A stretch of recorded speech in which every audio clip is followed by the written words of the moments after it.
C'est ainsi que j'ai su que quelque chose n'allait pas. Pas les regards compatissants de l'avocat. Pas la façon dont mon fils James est arrivé avec 20 minutes de retard avec sa femme Bella, tous deux habillés comme s'ils concluaient une affaire plutôt que de pleurer mon frère. C'était le siège poussé dans le coin, loin de la table en acajou où se prenaient les vraies décisions. Bella n'a même pas essayé de le cacher. Elle s'est glissée dans la chaise que j'avais repérée, celle avec une vue dégagée sur les documents de l'avocat. Son sac à main Chanel, je l'ai reconnu dans un magazine chez le dentiste. 4 800 $ ont atterri sur la table avec un bruit sourd qui disait « C'est mon espace maintenant. » Désolé d'être en retard, maman. James m'a serré l'épaule en passant. Sa main semblait froide à travers mon gilet. La circulation était un cauchemar en venant de la ville. J'ai hoché la tête. Je n'ai pas mentionné que j'avais conduit 2 fois plus loin depuis mon appartement à Phoenix et que j'étais arrivé 30 minutes en avance. Je n'ai pas mentionné que mes mains avaient tremblé si fort sur le volant que j'avais dû m'arrêter 2 fois. Mon frère Robert était parti. 68 ans de souvenirs partagés, m'apprendre à faire du vélo, m'accompagner à l'hôtel quand papa ne le pouvait pas, appeler chaque dimanche sans faute, réduit à un dossier manie sur le bureau d'un avocat. La cafetière était au centre de la table. La vapeur du café fraîchement préparé s'élevait en volute vers le plafond. Je l'ai attrapé, la gorge sèche après les 3 heures de route. La main de Bella a jailli plus vite que l'éclair. Ses doigts manucurés de ce rouge profond qui coûtait probablement plus cher que ma facture d'électricité mensuelle se sont enroulés autour de la poignée de la cafetière. Peut-être pas, Evelyne. Sa voix était douce comme du miel, trop douce. Vous ne voudriez pas en renverser sur vos papiers. Mes papiers.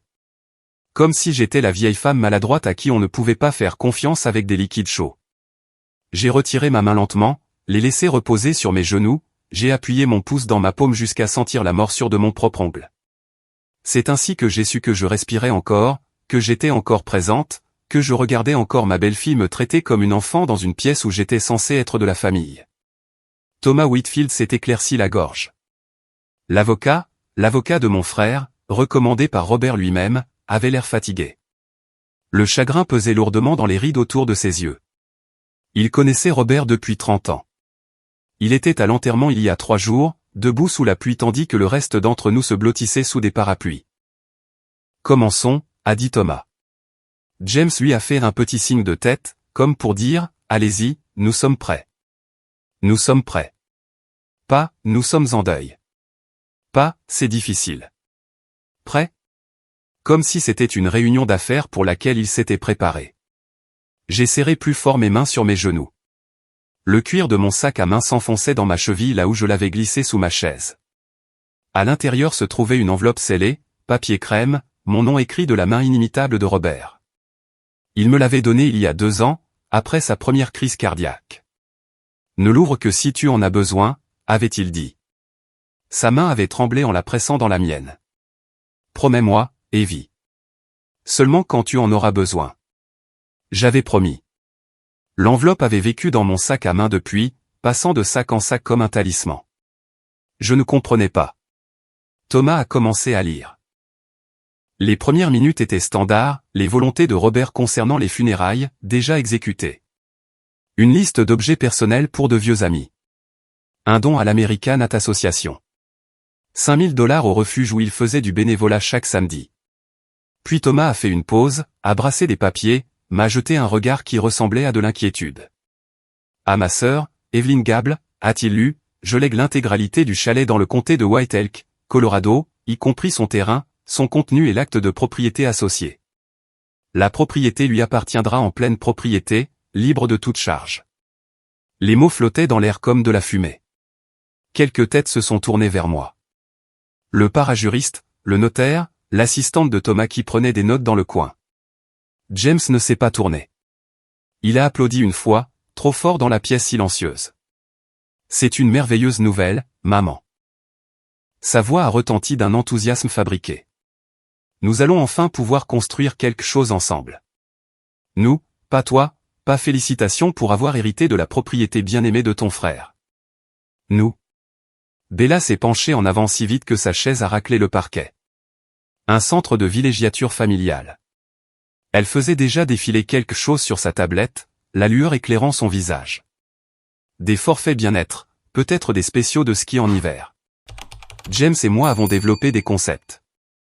Développé des concepts pour une propriété que je venais d'hériter. Une propriété que je n'avais même pas vue depuis 5 ans parce que Robert avait été trop malade pour recevoir des visiteurs et que j'avais travaillé en double poste à la cafétéria de l'école primaire pour conserver mon assurance. L'emplacement est parfait, a poursuivi James comme si Thomas ne tenait pas encore le testament, comme s'il restait 6 autres pages à lire. Nous avons déjà contacté un architecte, Thomson de Boulder. Il a réalisé 3 propriétés de villégiature. Nous pourrions commencer les travaux au printemps. Ma gorge s'est nouée, non pas de chagrin, mais de la soudaine et horrible prise de conscience qu'ils avaient planifié cela. L'avaient planifié alors que Robert était encore en vie. Peut-être que pendant que je rationnais mes médicaments pour la tension artérielle et que je choisissais entre les courses et ma facture de chauffage, ils dessinaient des plans pour une propriété qui n'était même pas encore la mienne. Nous reprendrons le nom Gable, a dit Bella, orientant sa tablette vers moi. Des photos de spa de luxe remplissaient l'écran. Peignoir blanc, sentier de pierre, piscine à débordement surplombant les montagnes. Et enfin le rentabiliser. Enfin le rentabiliser. Mon frère avait acheté ce chalet il y a 37 ans, économisé pendant une décennie pour se le permettre. Il avait restauré chaque poutre, remplacé chaque fenêtre, conservé la cheminée en pierre d'origine datant de 1923. Il y avait organisé des Thanksgiving en famille, appris à mon fils à pêcher dans le ruisseau qui traversait la propriété, laissé mes petits-enfants, les enfants de James de son premier mariage avant le divorce, passer chaque été à grimper aux arbres et à attraper des lucioles. Rentabiliser. Comme si les souvenirs contenus dans ces murs ne valaient rien comparés à des forfaits week-end et des accords mets et vins. Je n'ai pas parlé, je ne pouvais pas parler, j'ai juste enfoncé mon ongle plus profondément dans ma paume jusqu'à sentir la peau se rompre. Thomas lisait encore. Quelque chose sur la collection de livres de Robert allant à la bibliothèque locale, ses cannes à pêche vintage à son ami Marcus du foyer des anciens combattants. Mais James et Bella n'écoutaient pas. Ils construisaient un empire en chuchotant, tête rapprochée, sa tablette posée entre eux comme un plan pour mon avenir. La chambre principale, a dit James, traçant quelque chose sur l'écran. Ça pourrait être notre suite VIP pour les investisseurs. La vue de là est incroyable. Il faudra moderniser la cuisine, a ajouté Bella. Équipement industriel. Peut-être faire venir un chef pour les forfaits premium. J'ai baissé les yeux sur mes mains. 67 ans. Une peau assez fine pour voir les veines. Des articulations gonflées par l'arthrite qui s'enflammait chaque hiver. Des mains qui avaient travaillé, vraiment travaillé, pendant 4 décennies. Des mains qui avaient tenu celle de mon frère quand il a reçu le diagnostic de cancer. Quand sa femme est morte. Quand il m'avait fait promettre de protéger le chalet de quiconque le transformerait en quelque chose de bas de gamme, quiconque le transformerait en quelque chose de bas de gamme. Au bord de ma vision, mon sac à main était à moitié ouvert. Le coin de cette enveloppe crème dépassait. Estompé, rouge comme de la brique séchée.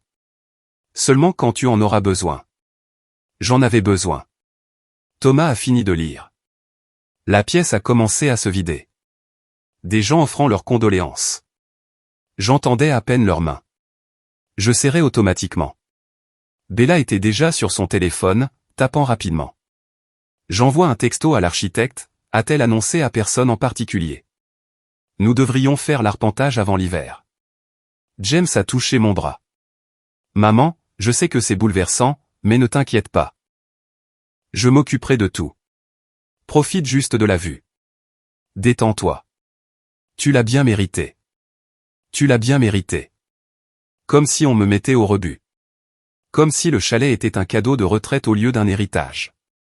Comme si mon rôle était de m'asseoir dans un fauteuil à basculer de sourire pendant qu'il démolissait tout ce que Robert avait construit. Je me suis levé, j'ai lissé le devant de mon manteau, une trouvaille de friperie, vieux de 3 ans, un bouton manquant que j'avais remplacé par un autre presque assorti. J'aimerais avoir un peu de temps seul pour digérer. Bien sûr, a dit James rapidement, trop rapidement. Prends tout le temps dont tu as besoin. Bella et moi commencerons la planification préliminaire. Juste la logistique. Nous ne ferons rien de majeur sans te parler. Sans te parler, pas sans ta permission. Pas sans ton approbation. Me parler. Comme si j'étais consulté. Informé. Pas comme si j'étais la propriétaire. J'ai quitté le bureau avant qu'il ne puisse voir mes mains trembler. Avant que je ne puisse dire quelque chose que je regretterais. Avant que la colère qui brûlait dans ma poitrine ne puisse s'échapper en larmes qu'il prendrait pour du chagrin. Dans ma voiture, les portes verrouillées, j'ai sorti l'enveloppe. Mon nom et l'écriture de Robert se sont brouillés alors que mes yeux se remplissaient. Seulement quand tu en auras besoin. Je l'ai ouverte. J'ai quitté Phoenix à l'aube. Le contenu de l'enveloppe était étalé sur mon siège passager. Une clé USB, une lettre manuscrite et une carte de visite de Thomas Whitfield avec un numéro de téléphone entouré 3 fois à l'encre rouge. La lettre était simple. Du Robert classique, pas de mots inutiles. Juste la vérité mise à nu. Evie, si tu lis ceci, c'est que je suis parti. Et James t'a montré qui il est vraiment.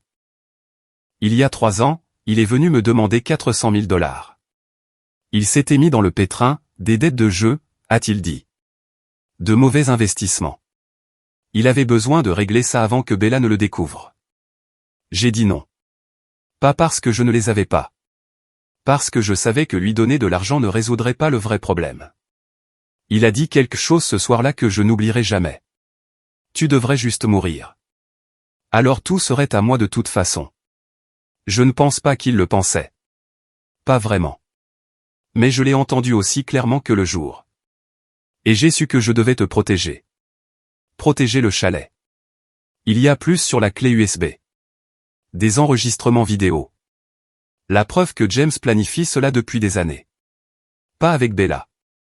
Elle est venue plus tard, à aggraver les choses. Mais la graine était toujours là.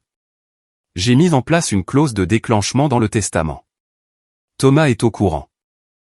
Si quelqu'un essaie de commercialiser le chalet ou de transférer l'acte de propriété sans ton consentement explicite et notarié, la propriété revient automatiquement au National Land Trust, protégé à jamais. Mais voilà le truc. Tu dois les laisser essayer. Les laisser planifier. Les laisser se révéler.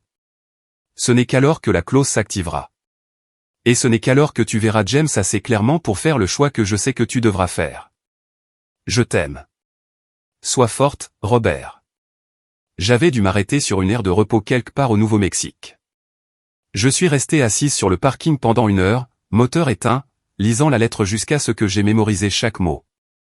Mon fils, mon bébé, qui m'avait tenu la main en traversant la rue, qui avait pleuré quand son poisson rouge était mort, qui m'avait appelé à chaque fête des mères jusqu'à ce qu'il rencontre Bella il y a 5 ans.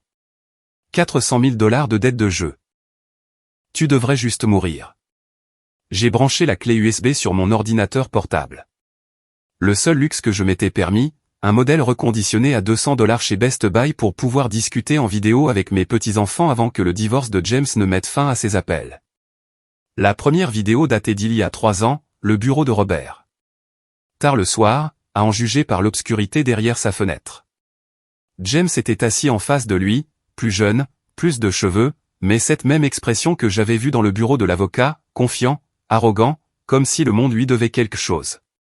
Je ne demande pas la charité, oncle Robert. Je demande un investissement, un prêt relais. Pour des dettes de jeu. La voix de Robert était calme, triste. Ce n'est pas un investissement, James. C'est de la complaisance. Je te rembourserai avec intérêt. J'ai juste besoin de.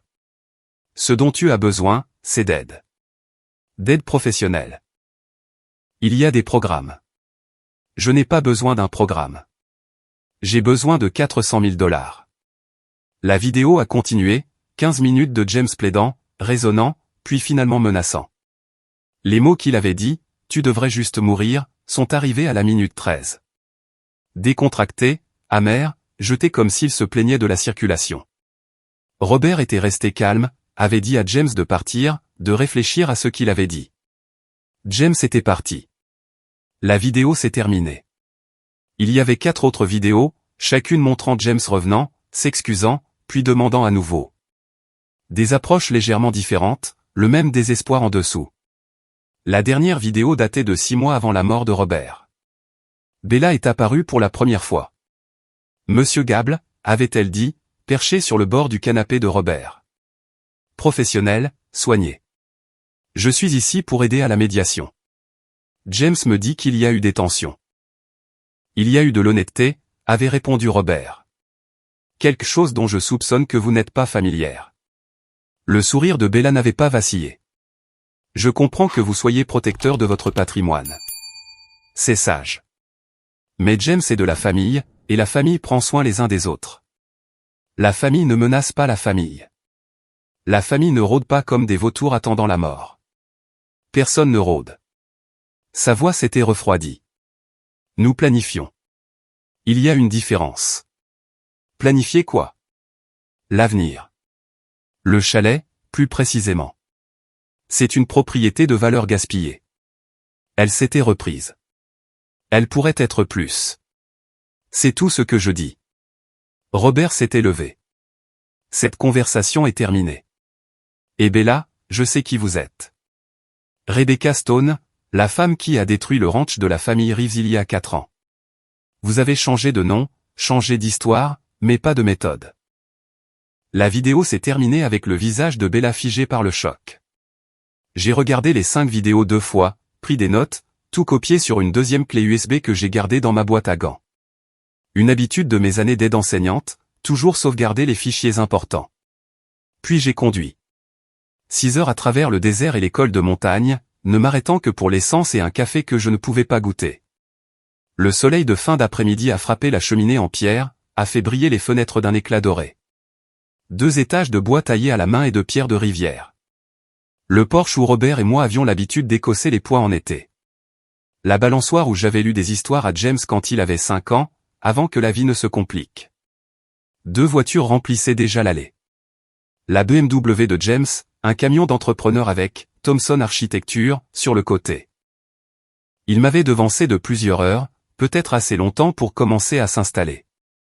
Je suis resté dans ma voiture pendant 5 bonnes minutes, observant, respirant, appuyant mon pouce dans ma paume jusqu'à ce que la douleur me recentre. Laissez-les planifier. Laissez-les se révéler. J'ai attrapé mon sac de nuit, préparé avant même de quitter Phoenix, avant même de savoir que je viendrais ici. Une partie de moi avait su que cet endroit deviendrait un champ de bataille. La porte d'entrée était déverrouillée. Des voix résonnaient dans la grande salle. Prolonger la terrasse ici.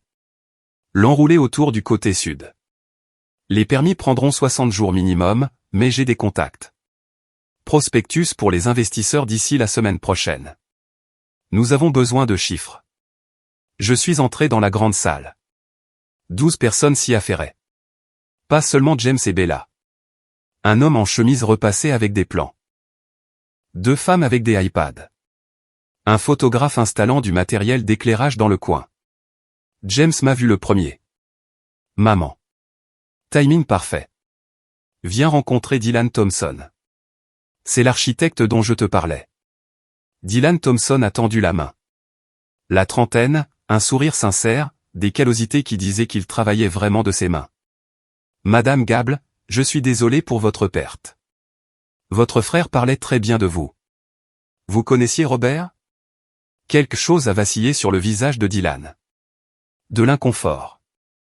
Nous nous sommes rencontrés brièvement. Il était très attaché à sa propriété. Attaché, voulant dire qu'il vous a dit non. Les mots sont sortis plus vifs que je ne l'avais prévu. L'expression de Dylan a changé. Du respect, peut-être. Il m'a dit que le chalet n'était pas à vendre, pas à développer, qu'il devait rester exactement comme il était. Et pourtant, vous êtes ici, a dit James. Dylan a jeté un coup d'œil à mon fils. On m'a dit que vous aviez approuvé des relevés préliminaires. J'ai regardé James. Il a eu la décence de détourner le regard. Je pense qu'il y a eu un malentendu, ai-je dit doucement.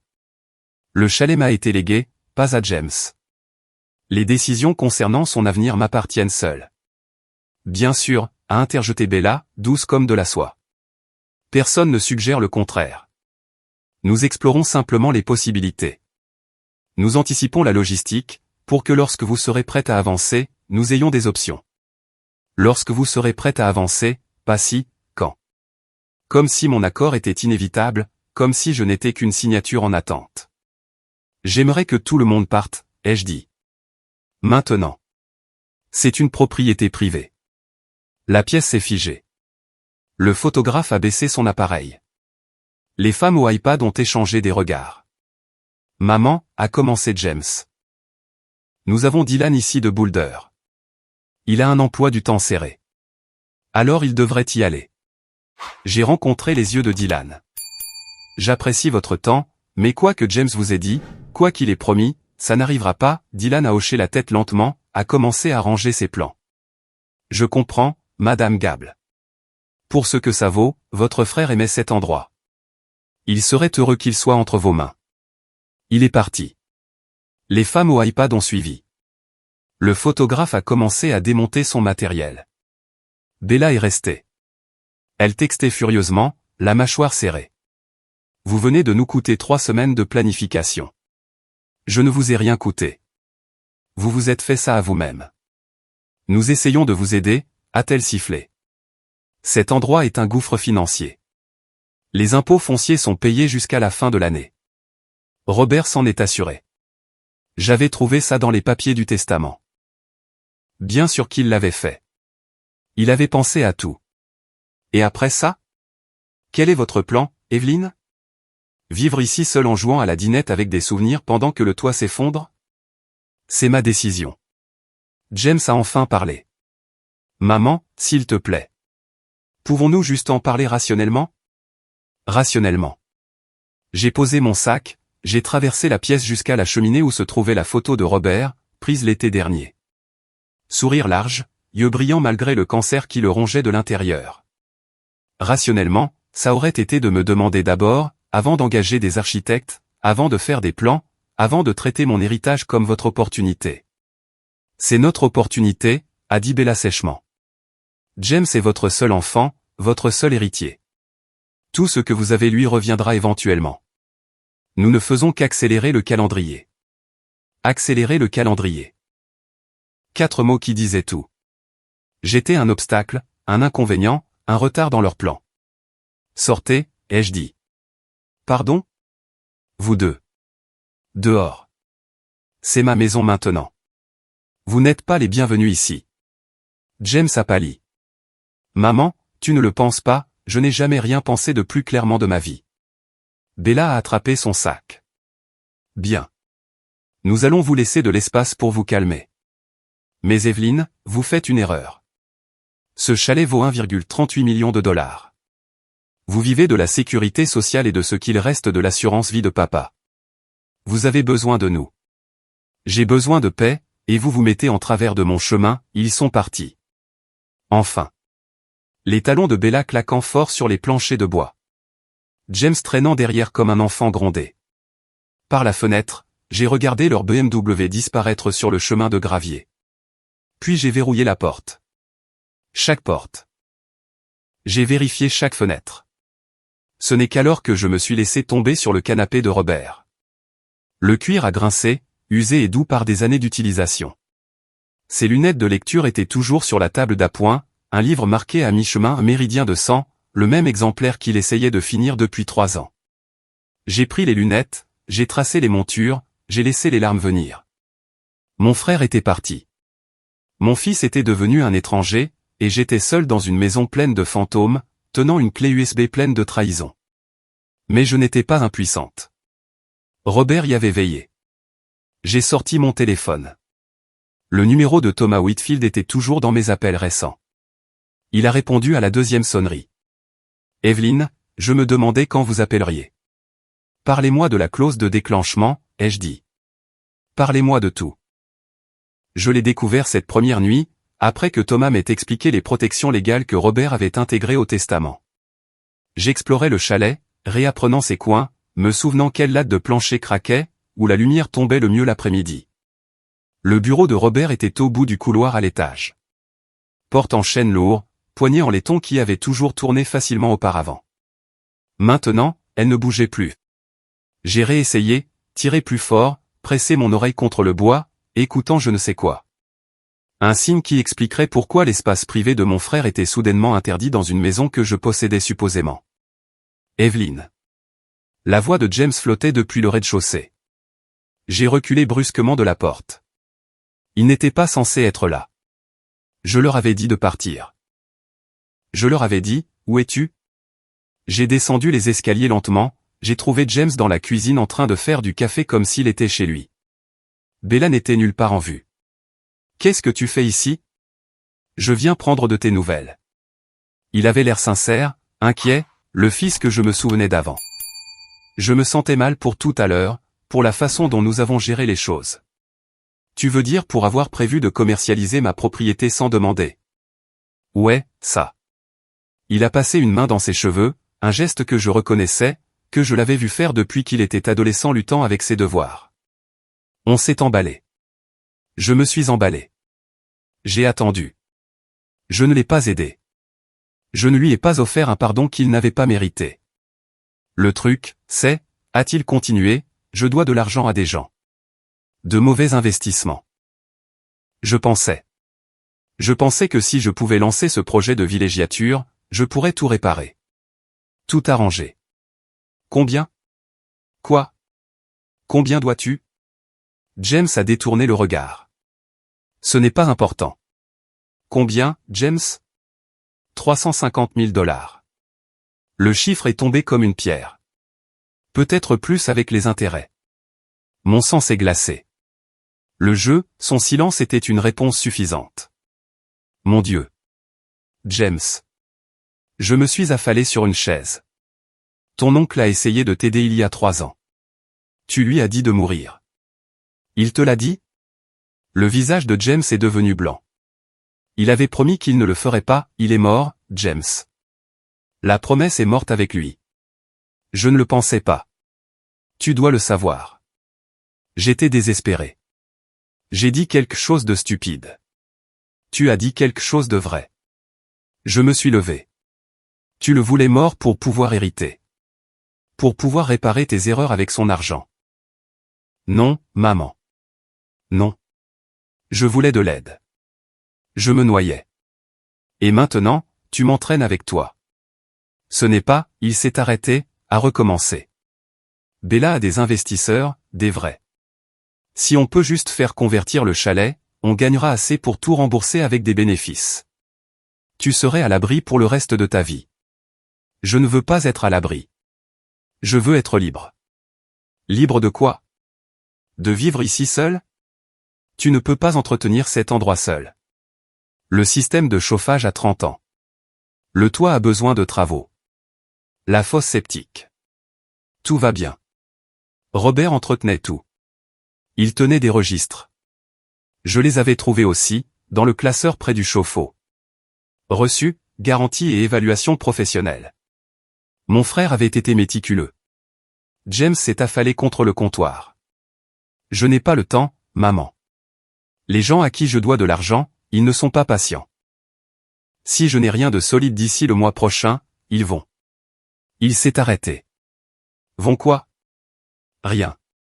Oublie. James.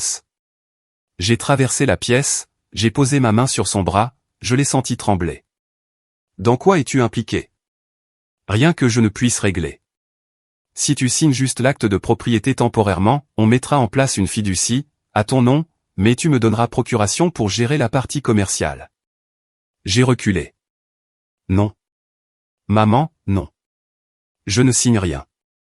Tu ne comprends pas ce qui est en jeu, je comprends que tu es désespéré. Je comprends que tu as fait des choix qui te mettent en danger. Mais je ne sacrifierai pas l'héritage de ton oncle pour te tirer d'affaire. Le visage de James s'est durci. L'inquiétude sincère a disparu, remplacée par quelque chose de plus froid. Ce n'est pas fini. Si, James, ça l'est. Il est parti sans un autre mot. N'a pas claqué la porte. N'a pas crié. Il est simplement sorti avec la détermination tranquille de quelqu'un qui n'avait pas abandonné. J'ai attendu que sa voiture disparaisse. Puis je suis retourné à l'étage, à la porte verrouillée du bureau. Dans la salle de bain, j'ai trouvé une épingle à cheveux dans ma vieille trousse de maquillage. La défunte femme de Robert m'avait appris à crocheter des serrures simples lorsque nous nous étions retrouvés enfermés hors du garage un Thanksgiving. Toute femme devrait savoir comment passer une porte verrouillée, avait-elle dit avec un clin d'œil. La serrure était vieille, simple. Il m'a fallu 3 essais et 5 minutes de tâtonnement, mais elle s'est ouverte avec un déclic. À l'intérieur, le bureau semblait intact. Le bureau de Robert, son ordinateur, des classeurs alignés contre un mur, et un petit coffre-fort caché derrière une photo encadrée de nos parents. Le coffre-fort avait un clavier numérique. J'ai essayé l'anniversaire de Robert, l'anniversaire de notre mère, la date à laquelle il avait acheté le chalet. Rien. Puis je me suis souvenu de la date de la mort de notre mère. 15 juillet 1952. Le coffre s'est ouvert avec un déclic. À l'intérieur se trouvait un dossier, épais, rempli de papiers, de photos, d'impressions de mai, et une autre lettre. Celle-ci adressée simplement, « Quand tu trouveras ceci, Evie, tu auras trouvé le coffre-fort. » Bien. Cela signifie que tu es prête à tout savoir. Le bureau était verrouillé parce que James a une clé. Je la lui ai donnée il y a des années, avant de savoir ce qu'il deviendrait. Il est entré ici. Pas récemment. J'ai changé le code du coffre-fort l'année dernière, mais il sait qu'il y a des documents ici, des choses que j'ai rassemblées. Dans ce dossier, tu trouveras des photos de James dans des casinos à Vegas, Atlantic City et Reno. Horodatées, certaines datant d'à peine 6 mois. Des accords de prêt avec des gens très dangereux. Des requins, et Evie, le genre qui ne ruine pas seulement les codes de crédit. Des emails entre James et Bella remontant à 4 ans. Planifiant cela. Planifiant de prendre le chalet, de le convertir, de le revendre à profit. Des informations sur Bella. Vrai nom, Rebecca Stone. Elle a déjà fait ça. Mariée à des familles, identifié des actifs, convaincu ses maris de les liquider, puis a disparu avec l'argent. 4 fois que j'ai pu trouver, probablement plus. J'ai engagé un détective privé. Ça m'a coûté 15 000 $. Je ne t'en ai pas parlé. Ça valait chaque centime. Voici ce que tu dois savoir. James n'a pas choisi Bella au hasard. Elle l'a choisi. L'a trouvé dans un casino. L'a ciblé spécifiquement parce qu'il est mon neveu. Parce qu'elle a fait des recherches sur notre famille et a vu le chalet. James est une victime autant qu'il est un coupable. Elle le manipule depuis le début. Mais, et c'est important, il est toujours responsable de ses choix. Il a choisi de jouer, choisi de mentir, choisi de me menacer. La clause de déclenchement dans le testament est ta protection.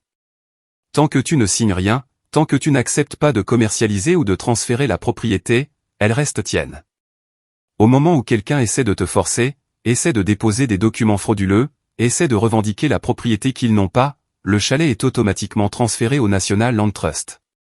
Protégé à jamais, en sécurité à jamais. Mais Evie, tu dois les laisser essayer. Tu dois les laisser se montrer entièrement. Ce n'est qu'alors que la clause s'activera. Ce n'est qu'alors que tu verras assez clairement pour décider quoi faire de James. Je t'aime. Sois plus intelligente qu'il ne le pense. Robert. J'ai lu la lettre 3 fois. Puis j'ai ouvert le dossier. Les photos étaient accablantes. James a des tables de roulette, des salles de poker, des machines à sous. Le visage rougeau. Désespéré, courant après ses pertes. Les documents de prêt étaient pires. 350 000 $ empruntés à un certain David Sterling. Taux d'intérêt de 15% composé mensuellement. Clause de pénalité pour paiement tardif à déterminer par le prêteur. Les emails entre James et Bella m'ont retourné l'estomac. De Bella à James, le vieil homme ne tiendra pas une autre année. Les médecins lui donnent 6 mois tout au plus. Une fois qu'il sera parti, tu hérites. On convertit la propriété et on est libre.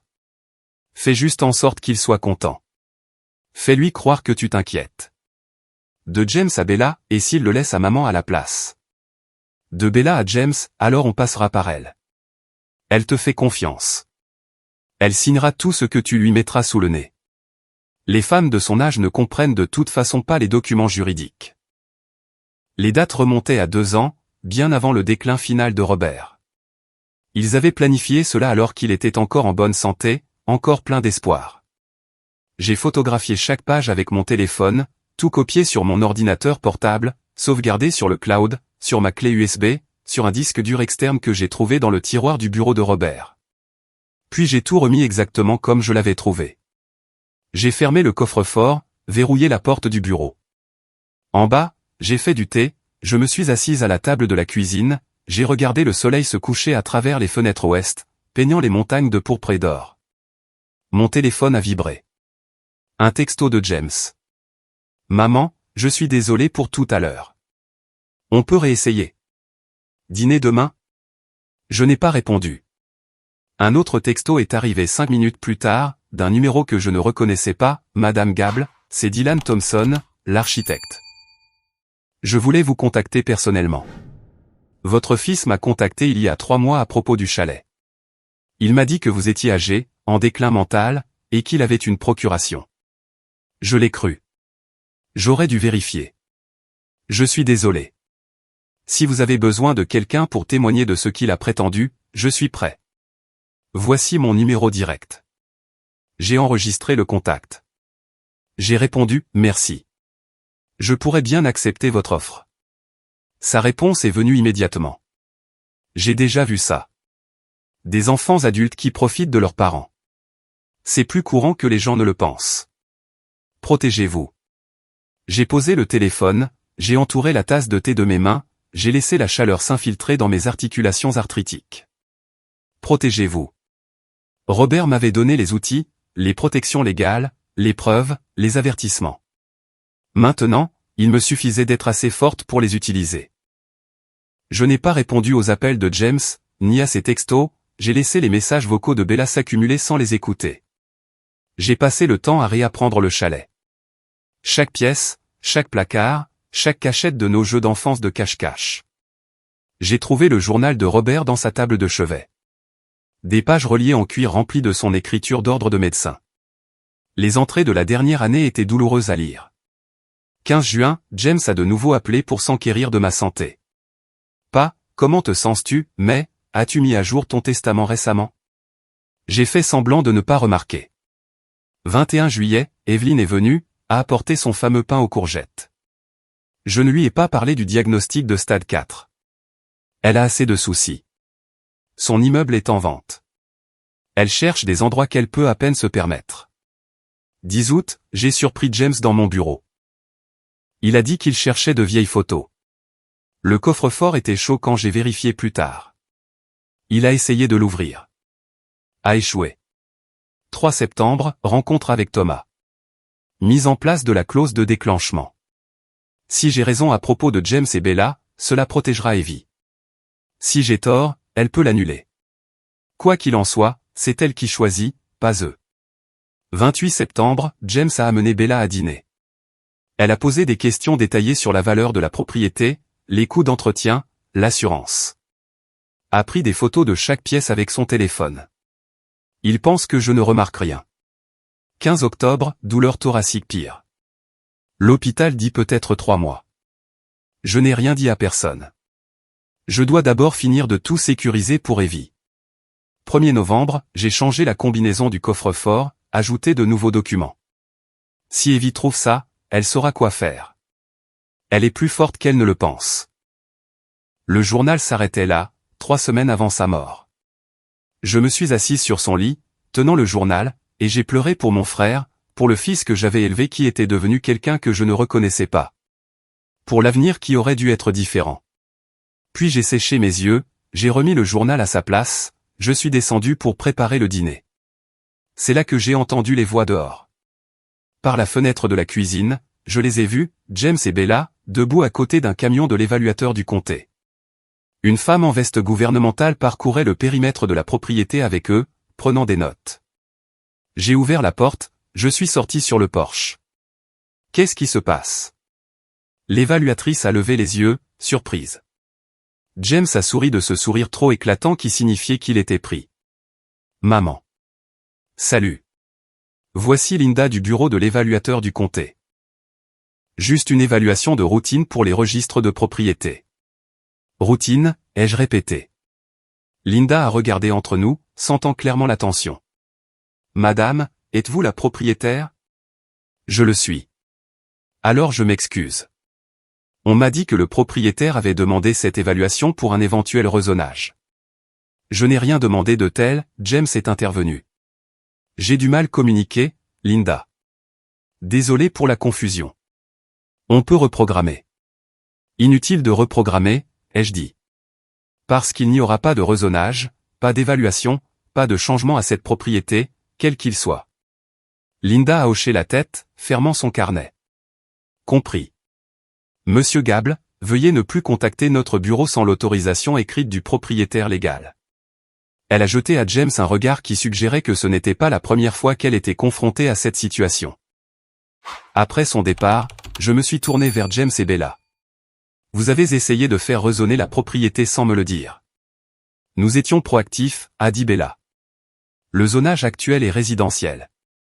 Pour construire un complexe hôtelier, nous avons besoin d'un zonage commercial. C'est un processus de 6 mois. Je me fiche que ce soit un processus de 6 ans. Vous n'avez pas à prendre de décision concernant ma propriété. Techniquement, a dit Bella, sa voix devenant froide. Les impôts fonciers sont dus dans 60 jours. 14 000 $.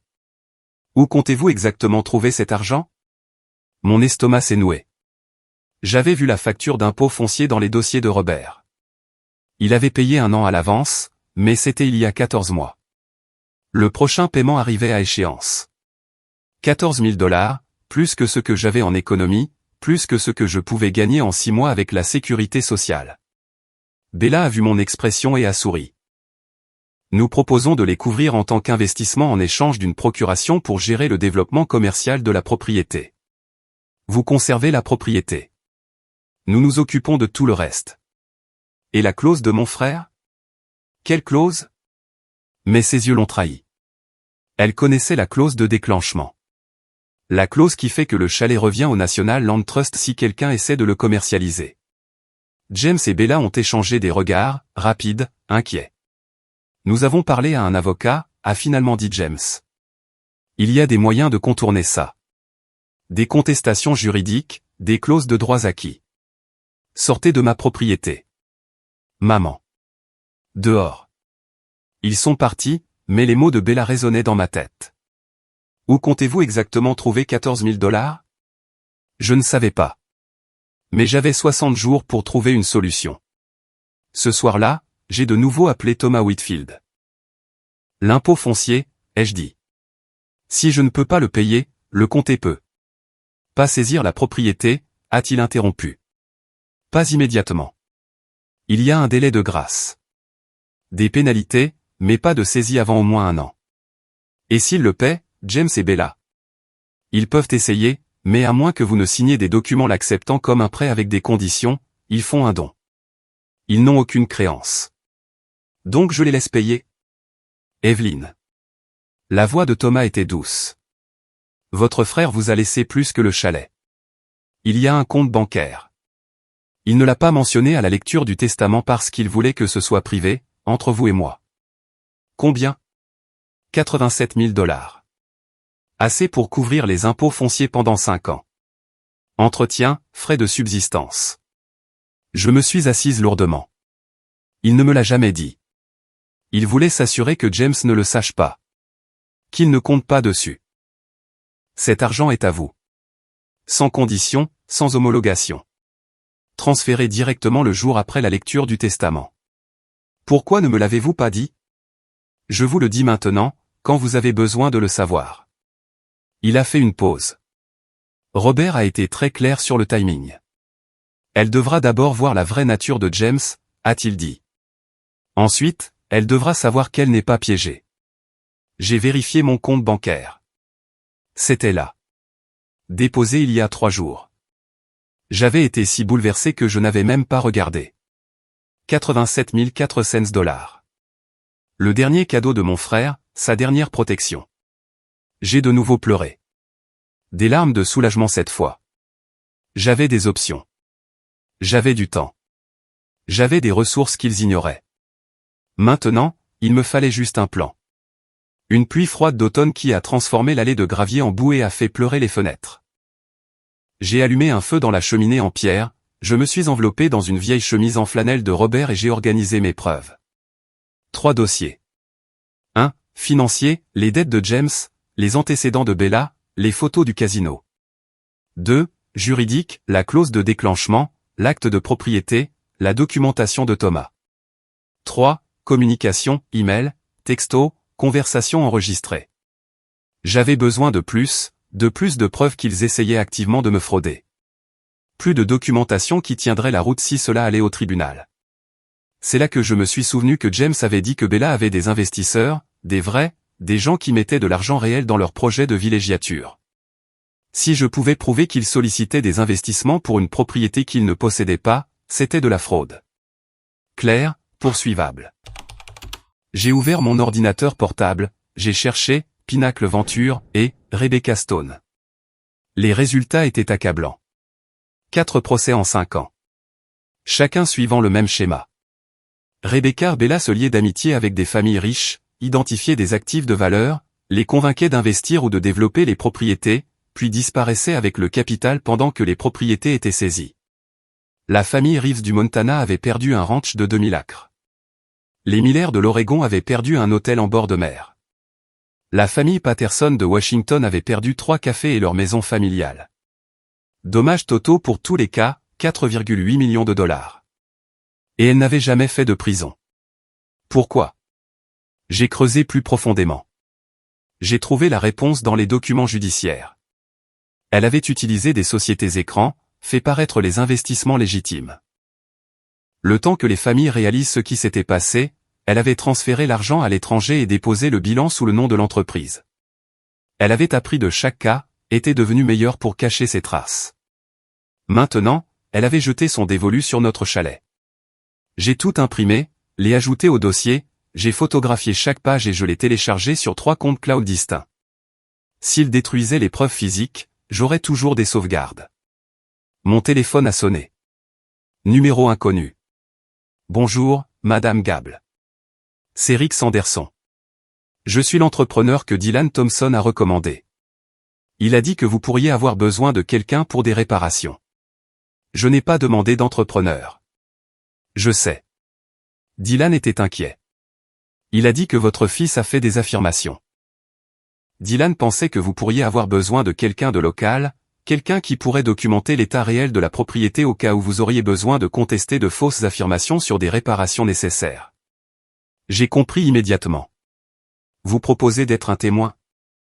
Je propose de faire une évaluation légitime de la propriété pour vos dossiers, sans frais, et si votre fils a menti sur l'état du chalet, ce que Dylan soupçonne, vous aurez des preuves. Pourquoi feriez-vous cela? La voix de Rick s'est adoucie. Ma mère a vécu quelque chose de similaire. Son deuxième mari a essayé de la faire déclarer incompétente pour pouvoir contrôler son patrimoine. Le temps que nous comprenions, il avait déjà transféré la moitié de ses actifs. Je ne regarderai pas cela arriver à quelqu'un d'autre si je peux l'aider. Quand pouvez-vous venir? Je suis à 20 minutes. Si vous êtes libre maintenant. J'aurai du café prêt. Rick Sanderson est arrivé dans une camionnette blanche avec Sanderson & Son Construction sur le côté. La cinquantaine, des mains usées par le travail, des yeux qui avaient vu trop de difficultés. Il a parcouru la propriété avec moi pendant 3 heures, a vérifié chaque système, électrique, plomberie, chauffage, a examiné le toit, les fondations, la fosse septique. Votre frère entretenait cet endroit comme une cathédrale, a dit Rick, prenant des notes sur sa tablette. Le toit a été refait il y a 6 ans, il devrait durer encore 20 ans. Le système de chauffage est vieux mais fonctionne parfaitement. Il le faisait entretenir chaque année. La fondation est en pierre solide, sans fissure. La plomberie est en cuivre, d'origine de la construction de 1923. Précieuse, en fait. Les gens paient une prime pour ce genre de savoir-faire. Maintenant, si quelqu'un prétendait qu'il avait besoin de réparations importantes, il mentirait ou essaierait de justifier des travaux inutiles. Il m'a montré ses notes. Je vais rédiger cela formellement, notarié, si vous en avez besoin à des fins légales.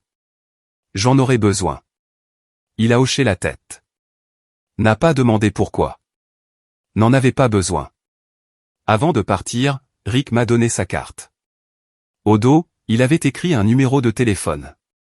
Si les choses deviennent dangereuses, a-t-il dit doucement. C'est mon frère. Il est shérif adjoint dans le comté voisin. Pas sa juridiction officielle ici, mais il connaît des gens.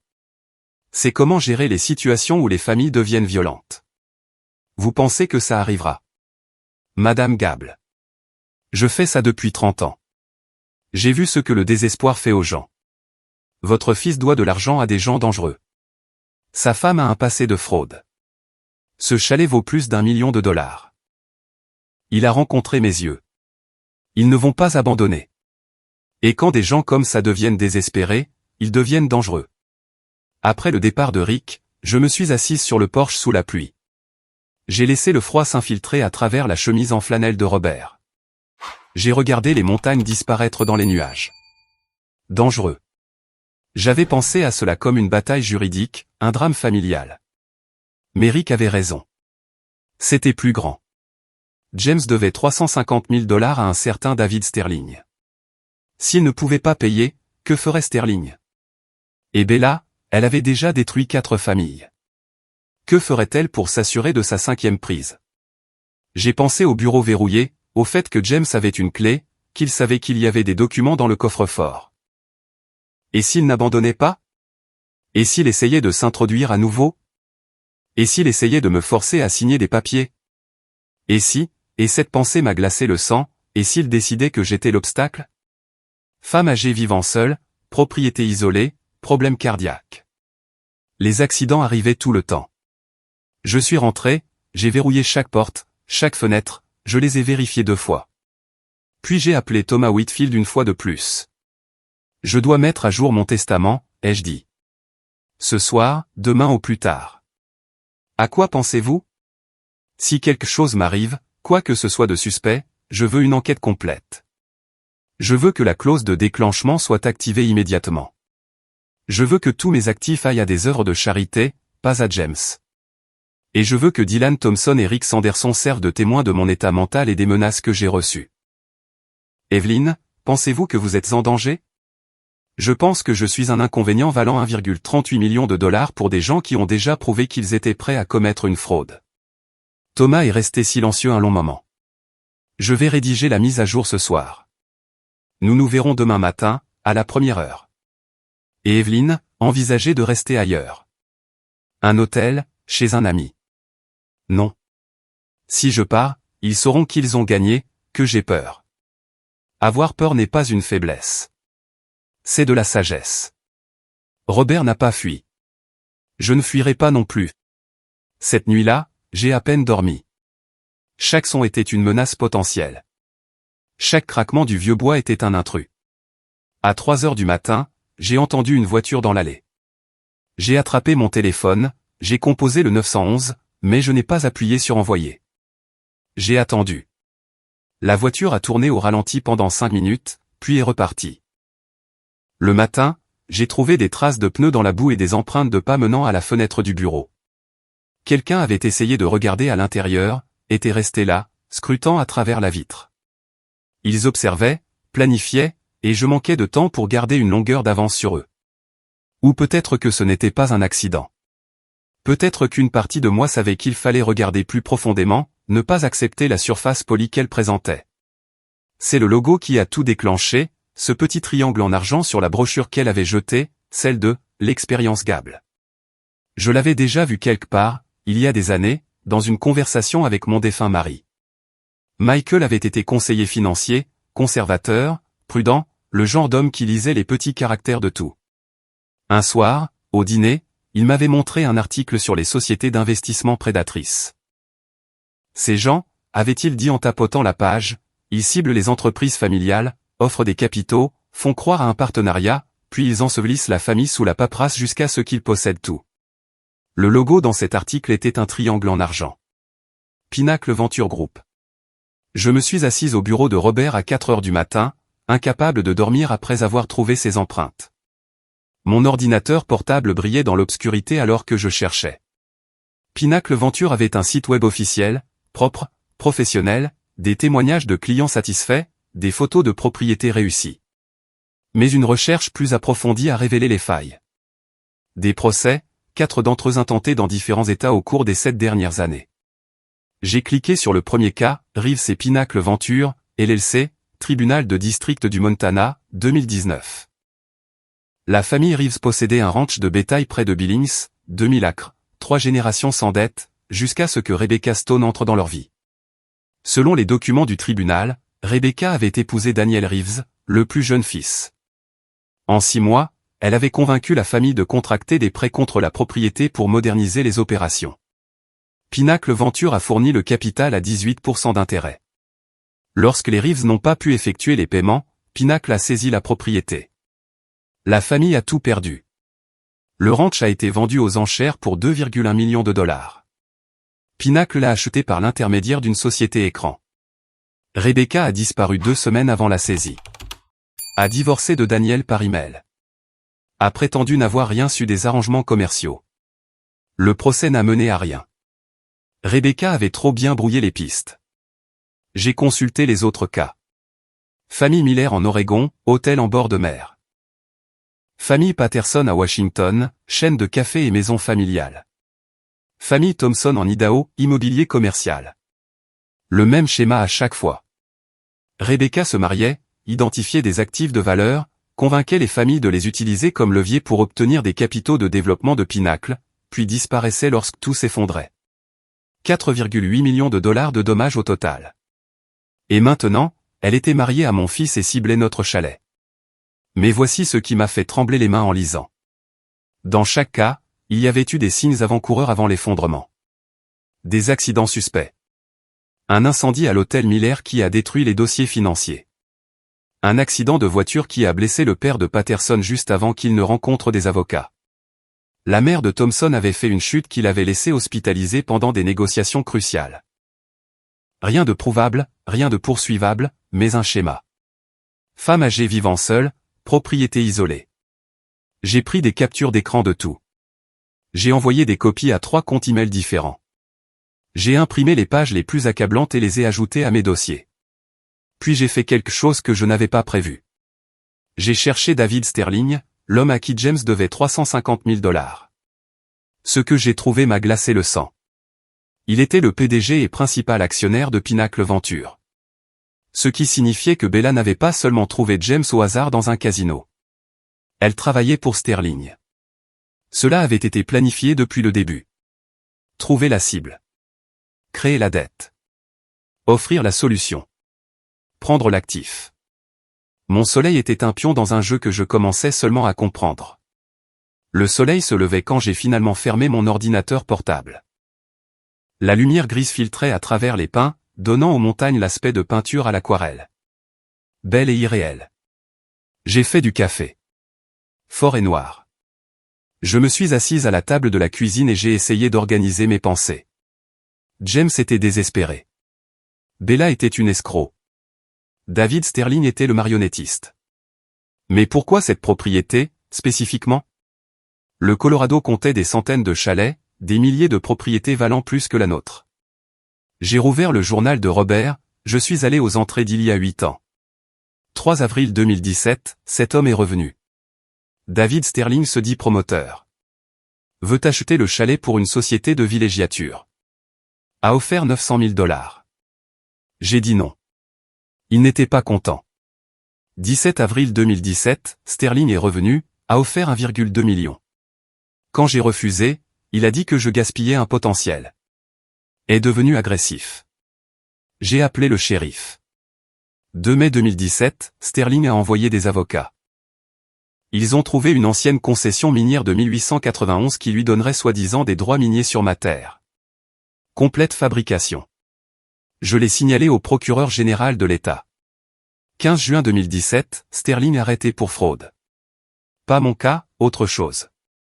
Il m'a blâmé. A dit que je lui avais tout coûté. M'a menacé devant des témoins. A pris 2 ans de plus sur sa peine. Je me suis rassise. Les pièces s'emboîtaient. Sterling avait purgé une peine à cause de Robert. Maintenant, Sterling utilisait James et Bella pour se venger et faire des profits en même temps. Ce n'était pas seulement une question d'argent. C'était personnel, ce qui le rendait plus dangereux. J'ai d'abord regardé par la fenêtre. Un homme que je ne reconnaissais pas. La cinquantaine, costume cher. 2 autres hommes l'encadrant comme des gardes du corps. Je n'ai pas ouvert la porte. Je peux vous aider? Madame Gable. Je suis David Sterling. Je crois que nous devons parler. Mon cœur battait la chamade. Je n'ai rien à vous dire. Je pense que si. Je suis le partenaire commercial de James. Nous avons des investissements importants en jeu, James n'a aucune autorité pour conclure des arrangements commerciaux impliquant ma propriété. Sterling a souri. Ça n'a pas atteint ses yeux. Peut-être que nous ne nous comprenons pas. Puis-je entrer juste un instant? Je vous promets que je ne suis pas là pour causer des ennuis. Tout en moi criait de refuser, mais je devais le voir. Je devais comprendre à quoi James avait vraiment affaire. J'ai ouvert la porte de 15 centimètres. J'ai gardé la chaîne de sécurité engagée. Le sourire de Sterling s'est élargi. Femme intelligente. Votre frère était intelligent aussi. Têtu, mais intelligent. Que voulez-vous? Je veux vous faire une offre. Une offre généreuse. 1,8 million de dollars pour le chalet, en espèces. Vous partez sans rien, à l'abri pour le reste de votre vie. La dette de James est effacée. Tout le monde y gagne. Et si je refuse? Son expression n'a pas changé, mais quelque chose a changé dans ses yeux. Quelque chose de froid. Alors nous procéderons par d'autres canaux. James a signé des papiers, Madame Gable. Des procurations. Des accords de transfert. Nous pouvons faire ça à l'amiable ou par la force. James n'avait aucune procuration à signer. Il croyait en avoir une. C'est tout ce qui compte au tribunal. Le temps que vous prouviez le contraire, si vous le pouvez, la propriété sera bloquée dans des litiges pendant des années. Les frais de justice mangeront tout ce qu'il vous reste. Vous mourrez fauché et seul, menant une bataille que vous ne pouvez pas gagner. J'ai rencontré son regard. Sortez de ma propriété. Pensez-y. Je vous donne 48 heures. Il m'a tendu une carte de visite à travers l'ouverture. Après ça, les choses se compliqueront. Ils sont partis. J'ai regardé par la fenêtre leur SUV noir disparaître sur le chemin. Puis j'ai appelé le 911. Je dois signaler une menace, ai-je dit au répartiteur. Un homme nommé David Sterling vient de venir chez moi et m'a menacé. Le shérif adjoint qui a répondu était jeune, sincère, a pris des notes avec soin pendant que j'expliquais, mais son expression m'a dit ce que je devais savoir. Madame, il ne vous a pas techniquement menacé. Il vous a fait une offre commerciale. Même la partie sur le litige, ce n'est pas illégal de le mentionner. Il a dit que les choses se compliqueraient si je refusais. C'est vague, pas assez spécifique pour une ordonnance restrictive. Le shérif adjoint avait l'air sincèrement désolé. Mon conseil, ne le rencontrez pas seul, prenez un avocat, documentez tout. Après son départ, je me suis assise sur le porche, j'ai regardé les montagnes, j'ai essayé de calmer le tremblement de mes mains. Ils intensifiaient leurs actions. 48 heures. 2 jours pour décider. Mais je n'avais pas besoin de 2 jours. Je connaissais ma réponse. Maintenant, il me fallait juste survivre assez longtemps pour la voir se concrétiser. Seule cette fois. Pas de Bella, pas de Sterling. Il avait l'air terrible, mal rasé, des cernes sous les yeux. La BMW était garée de travers dans l'allée, comme s'il avait été trop pressé pour s'en soucier. Maman, sa voix s'est brisée. Nous devons parler. Vraiment parler. Je l'ai fait entrer, j'ai versé du café, je me suis assise en face de lui à la table de la cuisine. Sterling est venu ici, ai-je dit. Le visage de James est devenu gris. Il n'était pas censé. Je lui ai dit de te laisser de l'espace. Il m'a donné 48 heures pour vendre ou faire face à des complications. Mon Dieu. James a mis sa tête dans ses mains. Je suis tellement désolé. Je n'ai jamais voulu ça. Jamais voulu que tu sois impliqué. Alors pourquoi le suis-je? Il a levé les yeux. Ses yeux étaient rouges. Parce que je suis un idiot. Parce que j'ai fait des erreurs et que j'ai continué à en faire jusqu'à ce que je me noie. Et la seule bouée de sauvetage était ton héritage. Raconte-moi tout. Pas de mensonges. Pas d'enjolivement. Juste la vérité. Alors il l'a fait. Un voyage d'affaires à Vegas. James y était allé avec des collègues de son agence de marketing. Juste pour le plaisir, avait-il dit, juste pour essayer les tables. Il a gagné 8 000 $ sa première nuit. C'était comme de la magie. Comme s'il avait découvert un secret que le monde lui cachait. Il y est retourné, et retourné, et retourné. En un an, il avait perdu 50 000 $, maximisé 3 cartes de crédit, contracté une deuxième hypothèque sur sa maison. Sa première femme, Sarah, mère de ses 2 enfants, l'a découvert, a demandé le divorce, a obtenu la garde exclusive parce que James ne pouvait pas prouver sa stabilité financière. C'est là que Bella est entrée dans sa vie. Elle m'a trouvé dans un casino à Atlantic City, a dit James, fixant son café. J'étais à une table de poker, perdant $10 000, essayant de les récupérer. Elle s'est assise à côté de moi, a commencé à parler. Elle était belle, intéressée, compréhensive. A dit que son ex-mari avait aussi des problèmes de jeu, qu'elle comprenait. Elle t'a ciblé. Je ne le savais pas à l'époque. Je pensais, sa voix s'est brisée, je pensais que quelqu'un me comprenait enfin. Enfin ne me jugez pas, Bella avait été patiente, l'avait fréquenté pendant 6 mois avant de mentionner Pinacle Venture, l'avait présenté à Sterling comme un ami qui pouvait l'aider. Sterling a offert des prêts, des taux raisonnables au début, assez pour payer les cartes de crédit, consolider les dettes. Mais les taux n'étaient pas fixes. Ils ont explosé, ont été composés. Le temps que James réalise ce qui se passait, il devait $200 000. Sterling a dit qu'il y avait une solution, a continué James. Un actif que je pouvais utiliser comme levier. Le chalet de l'oncle Robert. Si je pouvais l'obtenir, le développer. Sterling effacerait la dette et partagerait les bénéfices. Alors tu as attendu qu'il meure. Non. Mon Dieu, non. J'espérais. Je pensais que je pourrais peut-être le convaincre, le persuader de co-développer pendant qu'il était encore en vie, en faire un projet familial. Mais il a refusé.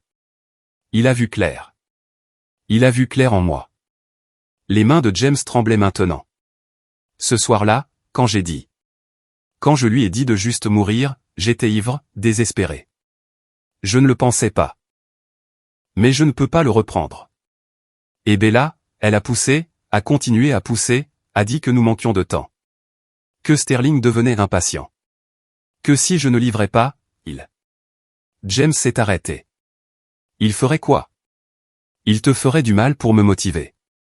Les mots sont tombés comme des pierres entre nous. C'est pour ça que j'ai été si agressif, a dit James rapidement. Pourquoi? J'ai essayé de forcer les choses. Je pensais que si je pouvais juste faire convertir la propriété, la vendre, que tout le monde soit payé, tu serais en sécurité. Nous serions tous en sécurité. James, on ne peut pas négocier avec des gens comme Sterling. On ne peut pas les apaiser. Je le sais maintenant. Mais quel choix ai-je? Si je ne livre pas, il m'a regardé. M'a vraiment regardé. Maman, je pense qu'il te tuera. Fera passer ça pour un accident. Il l'a déjà fait. Tu as des preuves. Bella m'a dit des choses quand elle était ivre, sur des affaires précédentes, sur des gens qui se mettaient en travers de son chemin. James a sorti son téléphone.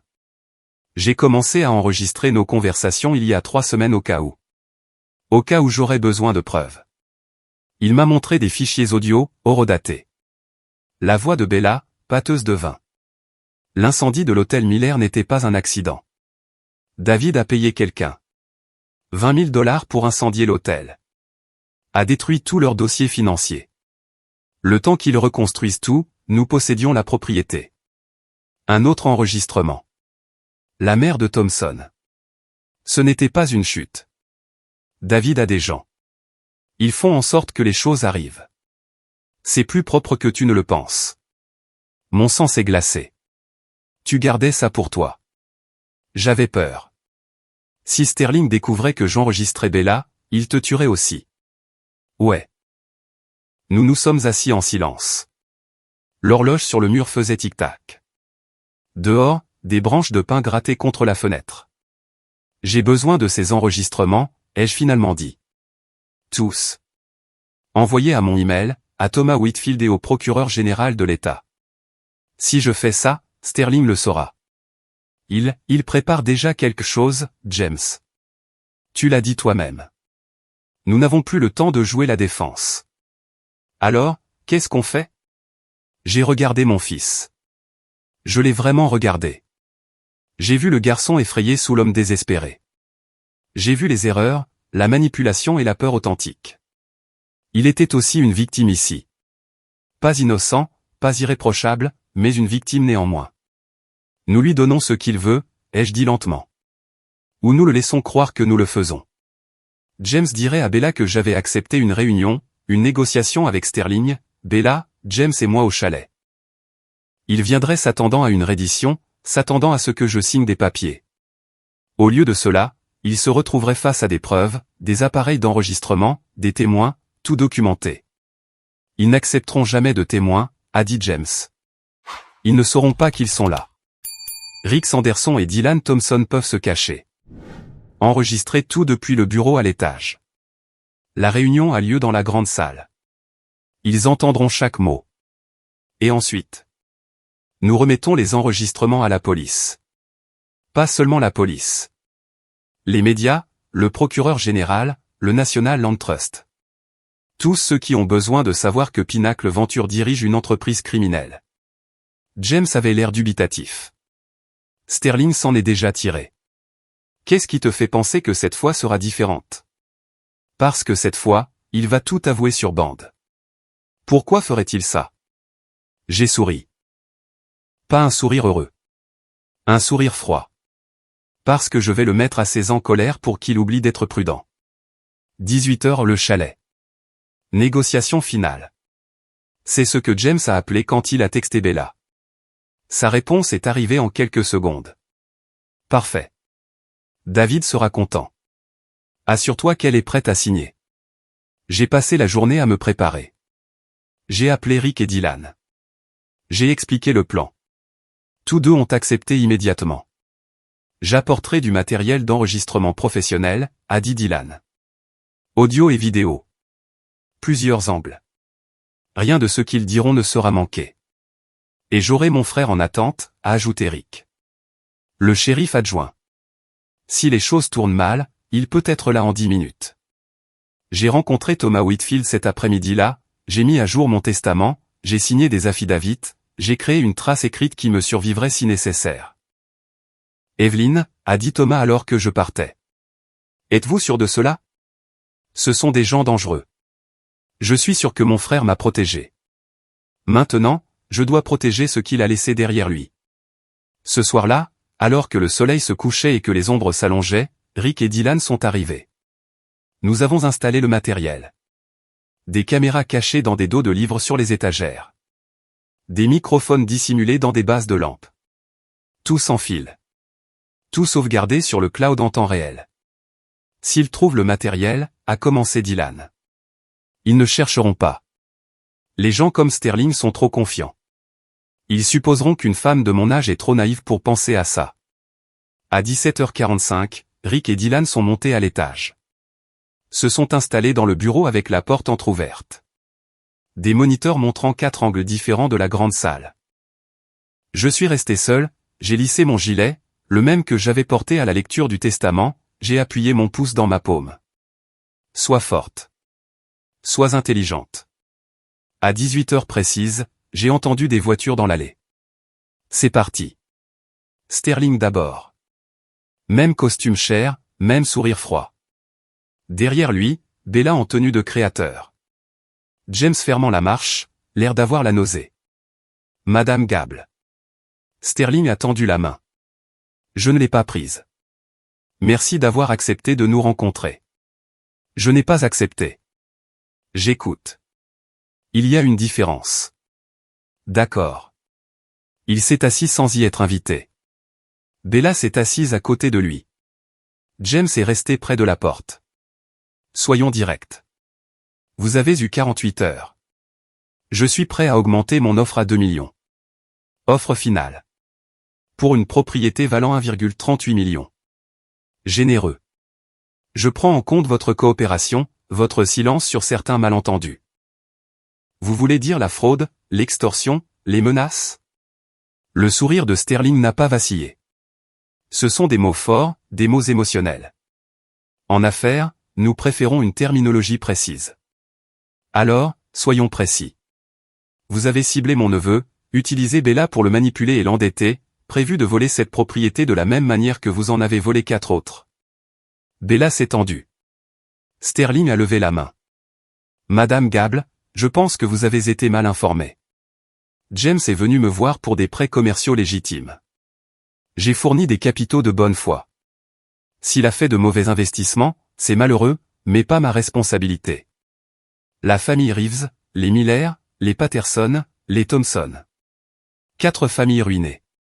4,8 millions de dollars volés. Allégué, jamais prouvé. Sterling s'est penché en avant. Laissez-moi vous dire ce que je peux prouver. Votre frère m'a coûté 3 ans de ma vie. Il m'a dénoncé aux autorités sur de fausses accusations. J'ai purgé une peine à cause de ces mensonges. Vous avez purgé une peine parce que vous avez essayé de voler sa propriété avec une fausse concession minière. J'ai purgé une peine parce que votre frère était un vieil homme vindicatif qui ne supportait pas la concurrence. La voix de Sterling est devenue froide. Enfin, le masque tombait. Il m'a tout coûté. Ma réputation, ma liberté. 3 ans dans une cage parce qu'il ne supportait pas de voir quelqu'un réussir. Donc c'est de la vengeance. C'est de la justice. Votre frère m'a pris quelque chose. Maintenant, je prends quelque chose à lui.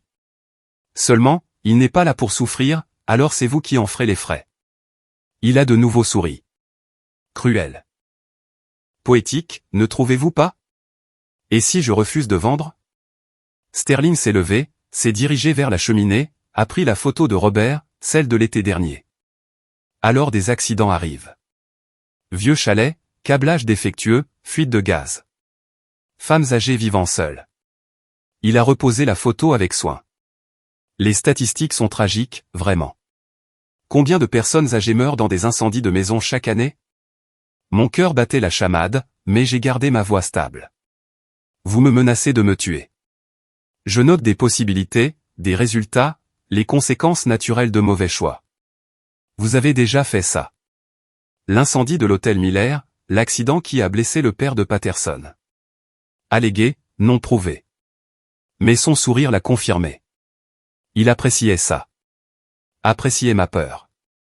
Et la mère de Thompson? La chute qui n'en était pas une. Accident? Des accidents tragiques. Il s'est rapproché. Voici ce qui va se passer, Madame Gable. Vous allez signer ces papiers. Il a fait un signe de tête à Bella, qui a sorti des documents de son sac.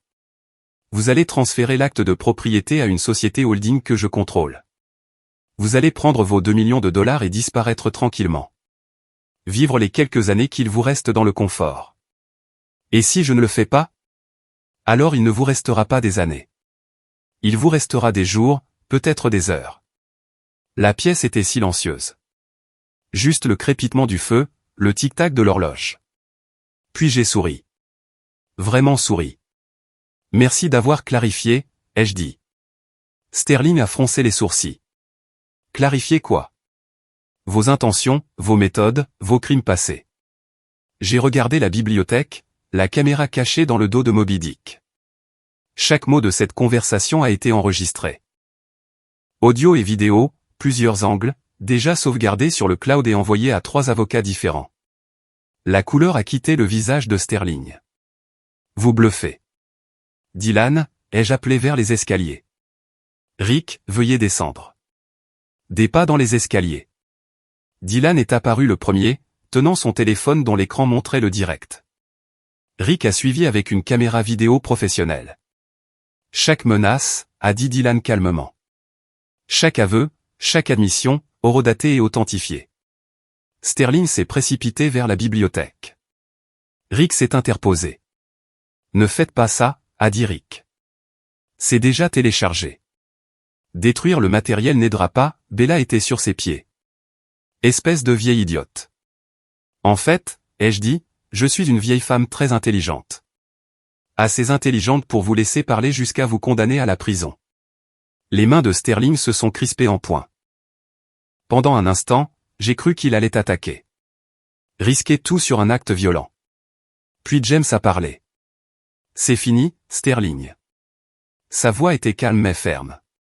Je vais témoigner contre vous deux. Bella s'est tournée brusquement vers lui. Espèce de traître.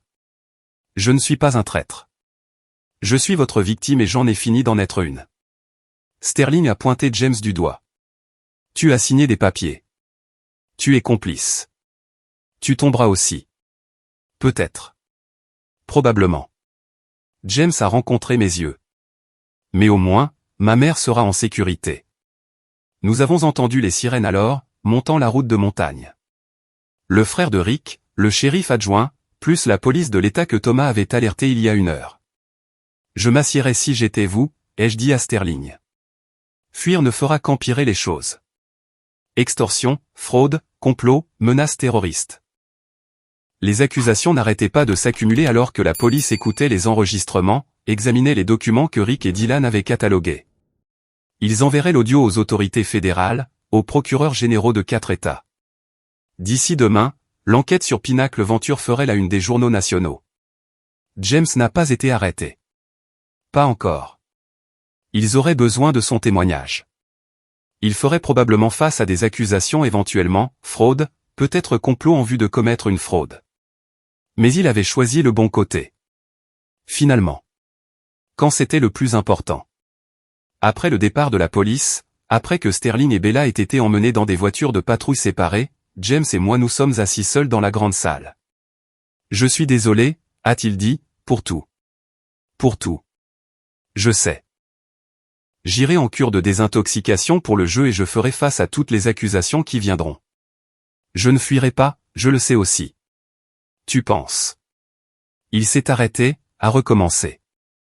Tu penses qu'on pourra un jour réparer ça, toi et moi? J'ai regardé mon fils, j'ai vu les dégâts, j'ai vu le potentiel de guérison, j'ai vu la longue route à parcourir. Je ne sais pas, ai-je dit honnêtement. Mais tu es en vie. Je suis en vie. C'est plus que ce que Sterling avait prévu. Par où on commence? Avec la vérité. Toute la vérité. À la police. À tes enfants. Ils méritent de savoir pourquoi tu as disparu de leur vie. À toi-même. James a hoché la tête, a essuyé ses yeux. Je peux rester ce soir? Sur le canapé? Juste. Je ne veux pas être seul en ce moment. J'aurais dû dire non. J'aurais dû me protéger. Garder mes distances. Mais il était toujours mon fils. Brisé, mais le mien. Une nuit, ai-je dit. Ensuite, tu te présentes en cure demain. Demain, a-t-il convenu. Cette nuit-là, j'ai enfin dormi. Vraiment dormi. Pour la première fois depuis la mort de Robert. Parce que la menace était terminée. Ou du moins, c'est ce que je pensais. Je l'ai appris quand Thomas a appelé à 6 heures du matin, me réveillant du premier vrai sommeil que j'avais eu depuis des jours. Ils ont fixé la caution à $500 000. Il l'a payé immédiatement. Evelyn, il est dehors. Je me suis redressé, le cœur battant. Comment? Les accusations? Il a un avocat cher. A plaidé qu'il n'y a pas de risque de fuite, que les accusations sont basées principalement sur un enregistrement qui pourrait être contesté comme un piège. La voix de Thomas était tendue de frustration. Le juge a mordu à l'hameçon. Il est dehors en attendant le procès. Et l'ordonnance restrictive. Elle est en place. Il ne peut pas s'approcher à moins de 150 mètres de vous ou de la propriété. Mais Evelyn, les hommes comme Sterling ne respectent pas toujours les limites légales. J'ai regardé James, toujours endormi sur le canapé, son visage paisible pour la première fois depuis des jours. Il avait parlé jusqu'à minuit du jeu, des dettes, des mensonges qu'il s'était racontés. Puis il avait pleuré. Vraiment pleuré. Et je l'avais tenu dans mes bras comme je le faisais quand il était petit et que le monde semblait trop grand. Que dois-je faire? Ai-je demandé à Thomas. Venez rester avec moi et ma femme, juste pour quelques jours, jusqu'à la mise en accusation. Non. C'est lui donner du pouvoir. Le laisser me chasser de ma propre maison. Alors laissez-moi engager une sécurité privée. Avec quel argent, Thomas? Je ne peux pas me payer des gardes du corps. Il est resté silencieux. Le compte de Robert. Il y a assez. Cet argent est pour les impôts fonciers, l'entretien. Je ne peux pas, vous ne pourrez pas le dépenser si vous êtes morte. Sa voix s'est adoucie. S'il vous plaît, laissez-moi au moins engager quelqu'un pour les nuits, quelqu'un pour surveiller la propriété pendant que vous dormez. Je voulais refuser, être courageuse et indépendante, mais j'ai pensé au visage de Sterling quand il m'a menacé. La certitude froide dans ses yeux. D'accord, ai-je dit. Mais juste les nuits. Pendant la journée, je vais bien. Marcus. Shérif adjoint à la retraite, 62 ans, des yeux bienveillants qui avaient vu trop d'obscurité. Il est arrivé ce soir-là à 18 heures, avec un thermos de café et un livre de poche. Madame Gable. Il m'a serré la main. Je serai dehors dans mon camion. Des capteurs de mouvement sur toutes les portes et fenêtres. Si quelqu'un s'approche de la propriété, je le saurai. Si vous avez besoin de moi, appuyez sur ça. Il m'a tendu un petit bouton. Alerte d'urgence. Va directement à mon téléphone et au 911. Merci.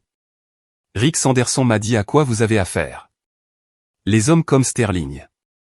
Il a secoué la tête. Il n'accepte pas bien la défaite. Vous avez bien fait de lui tenir tête. Mais soyez prudente. Le moment le plus dangereux est juste après qu'ils aient été attrapés. Cette nuit-là, j'ai essayé de dormir. Échoué.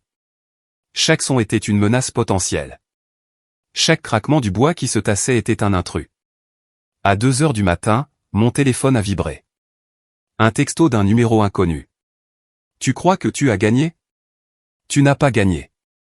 Ce n'est pas fini. Je l'ai montré à Marcus le matin. Il l'a photographié, l'a envoyé à la police. Violation de l'ordonnance restrictive, a-t-il dit. Mais ils diront qu'ils ne peuvent pas prouver que c'est Sterling qui l'a envoyé. Téléphone prépayé. Introuvable. Donc, il peut juste continuer à me menacer jusqu'à ce qu'il fasse quelque chose de concret? Ouais. C'est la faille du système. James est parti en cure cet après-midi-là. Un établissement dans le Montana, 30 jours, minimum 60 recommandés. Il m'a serré dans ses bras avant de partir.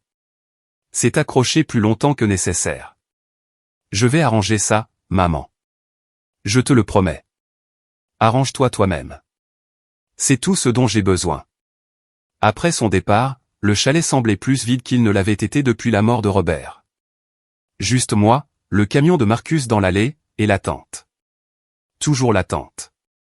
Marcus m'a réveillé à 1h47 du matin, frappant à la porte. Madame Gable, levez-vous. Quelqu'un essaie de s'introduire dans le bureau. J'ai attrapé mon téléphone et le bouton d'urgence. J'ai suivi Marcus à l'étage. La porte du bureau était entr'ouverte. Quelqu'un avait crocheté la serrure, proprement, professionnellement, mais ils avaient déclenché le capteur de mouvement que Marcus avait installé. À l'intérieur, le coffre-fort était ouvert, vide. Il connaissait la combinaison, ai-je chuchoté. Marcus a vérifié la pièce. Les fenêtres étaient toujours verrouillées de l'intérieur. Ils sont entrés par la maison, ce qui signifie qu'ils avaient une clé. La clé de James. Celle que Robert lui avait donnée il y a des années. Mais James était en cure. C'était enregistré hier. Aucun moyen de venir ici. À moins qu'il n'ait donné la clé à quelqu'un d'autre avant de partir. J'ai appelé l'établissement, j'ai demandé à parler à James. Le conseiller de nuit était désolé, mais ferme. Je suis désolé, Madame Gable. Les patients ne sont pas autorisés à avoir des contacts téléphoniques pendant les 72 premières heures. Ça fait partie du protocole de désintoxication. C'est une urgence. Tout le monde dit ça, madame. La règle existe pour une raison. Il pourra vous appeler dimanche. J'ai raccroché, j'ai regardé Marcus. Sterling aurait-il pu faire une copie de la clé de James avant? Possiblement. Mais comment connaîtrait-il la combinaison du coffre-fort? C'est là que je me suis souvenu. Les vidéos que Robert avait enregistrées, celles de James demandant de l'argent. James avait été dans ce bureau, avait vu Robert ouvrir le coffre-fort, aurait pu mémoriser la combinaison. Et James avait tout partagé avec Bella pendant des mois. Elle lui a dit, ai-je dit. Bella connaissait la combinaison grâce à James. Elle l'a dit à Sterling. Nous avons appelé la police. Ils sont venus, ont pris des dépositions, ont photographié le coffre-fort ouvert. Le problème, a dit le shérif adjoint, c'est qu'il ne manque rien. Vous avez dit vous-même que les documents importants ont été retirés il y a des jours. Sans bien voler, nous ne pouvons pas prouver une tentative de cambriolage, juste une violation de domicile. Il a violé l'ordonnance restrictive. Si nous pouvons prouver que c'était Sterling, pas un cambrioleur au hasard. Le shérif adjoint avait l'air sincèrement désolé. Je vais déposer le rapport, mais Madame Gable, légalement parlant, nous avons les mains liées jusqu'à ce qu'il fasse quelque chose que nous puissions prouver de manière définitive. Après leur départ, Marcus et moi nous sommes assis dans la cuisine. L'aube se levait. Aucun de nous n'avait dormi. Il intensifie ses actions, a dit Marcus. Il teste les limites, voit jusqu'où il peut aller. Que dois-je faire? Vous partez. Aujourd'hui. Allez quelque part où il ne peut pas vous trouver. Je ne peux pas fuir éternellement. Vous pouvez fuir jusqu'au procès, jusqu'à ce qu'il soit condamné et enfermé. Et s'il n'est pas condamné? Si ses avocats chers le font acquitter? J'ai secoué la tête. Alors j'ai perdu de toute façon. J'ai abandonné ma maison, je lui ai donné le pouvoir. Marcus est resté silencieux un long moment. Alors il pourrait y avoir une autre solution. Quelle solution? Lui donner ce qu'il veut. Ou lui faire croire que vous le faites. Marcus l'a exposé logiquement. Sterling voulait le chalet. Voulait se venger de Robert à travers moi. Voulait gagner. Alors, nous le laissons croire qu'il gagne, a dit Marcus. Nous laissons fuiter des informations. Le faisons croire que vous êtes prête à un accord, prête à vendre. Il ne croira jamais ça. Pas après que je l'ai fait arrêter. Il croira que vous avez peur, que vous êtes épuisé, que la bataille juridique est trop lourde, que vous voulez juste la paix. Et ensuite? Ensuite, nous organisons une réunion. Un lieu public, beaucoup de témoins. Vous acceptez de discuter des termes, mais en réalité, nous créons une occasion pour qu'il s'incrimine à nouveau. Seulement cette fois, la police est là, prête. Il ne tombera pas dans le panneau. Les hommes comme Sterling, ils sont arrogants. Ils pensent qu'ils sont plus intelligents que tout le monde. Et ils ne peuvent pas résister à l'occasion de se vanter. Marcus s'est penché en avant. Nous faisons en sorte que ça ait l'air réel, qu'il se sente en sécurité, puis nous le piégeons. J'y ai pensé. À l'alternative, des mois de bataille juridique, à regarder par-dessus mon épaule, à attendre la prochaine effraction ou menace. D'accord, ai-je dit. Mais nous le faisons bien. Sans erreur. C'est un piège, Evelyne. Tout ce qu'il dira pourrait être rejeté. Pas si je discute sincèrement d'une vente. Pas si c'est une réunion d'affaires légitime. J'avais fait mes recherches. J'étais resté debout toute la nuit à lire des précédents juridiques. Tant que la police ne le contraint pas activement, tant que j'agis en tant que citoyenne privée explorant des options, c'est légal. C'est dangereux. Tout dans cette situation est dangereux. Au moins de cette façon, je contrôle le danger. Nous avons passé 2 jours à tout organiser. Thomas a fait fuiter des informations à l'avocat de Sterling, soigneusement formulées, suggérant que j'étais dépassé, que j'envisageais mes options. La réponse est venue en quelques heures. L'avocat de Sterling voulait se rencontrer, discuter d'un règlement potentiel. Pas d'admission de culpabilité, mais peut-être un arrangement mutuellement bénéfique. Nous avons fixé la date pour vendredi après-midi, 14 h, dans un restaurant en ville. Public, animé, beaucoup de témoins. Mais nous n'avons pas parlé à Sterling des invités supplémentaires que j'avais invités. La même tenue que j'avais portée à la lecture du testament de Robert. Le gilet avec le bouton manquant. Des chaussures raisonnables. Les cheveux simplement attachés en arrière. Je voulais avoir l'air fatigué, vaincu, comme une femme qui avait perdu. Dylan et Rick sont arrivés à midi. Ils seraient au restaurant en avance, assis à des tables séparées, enregistrant tout.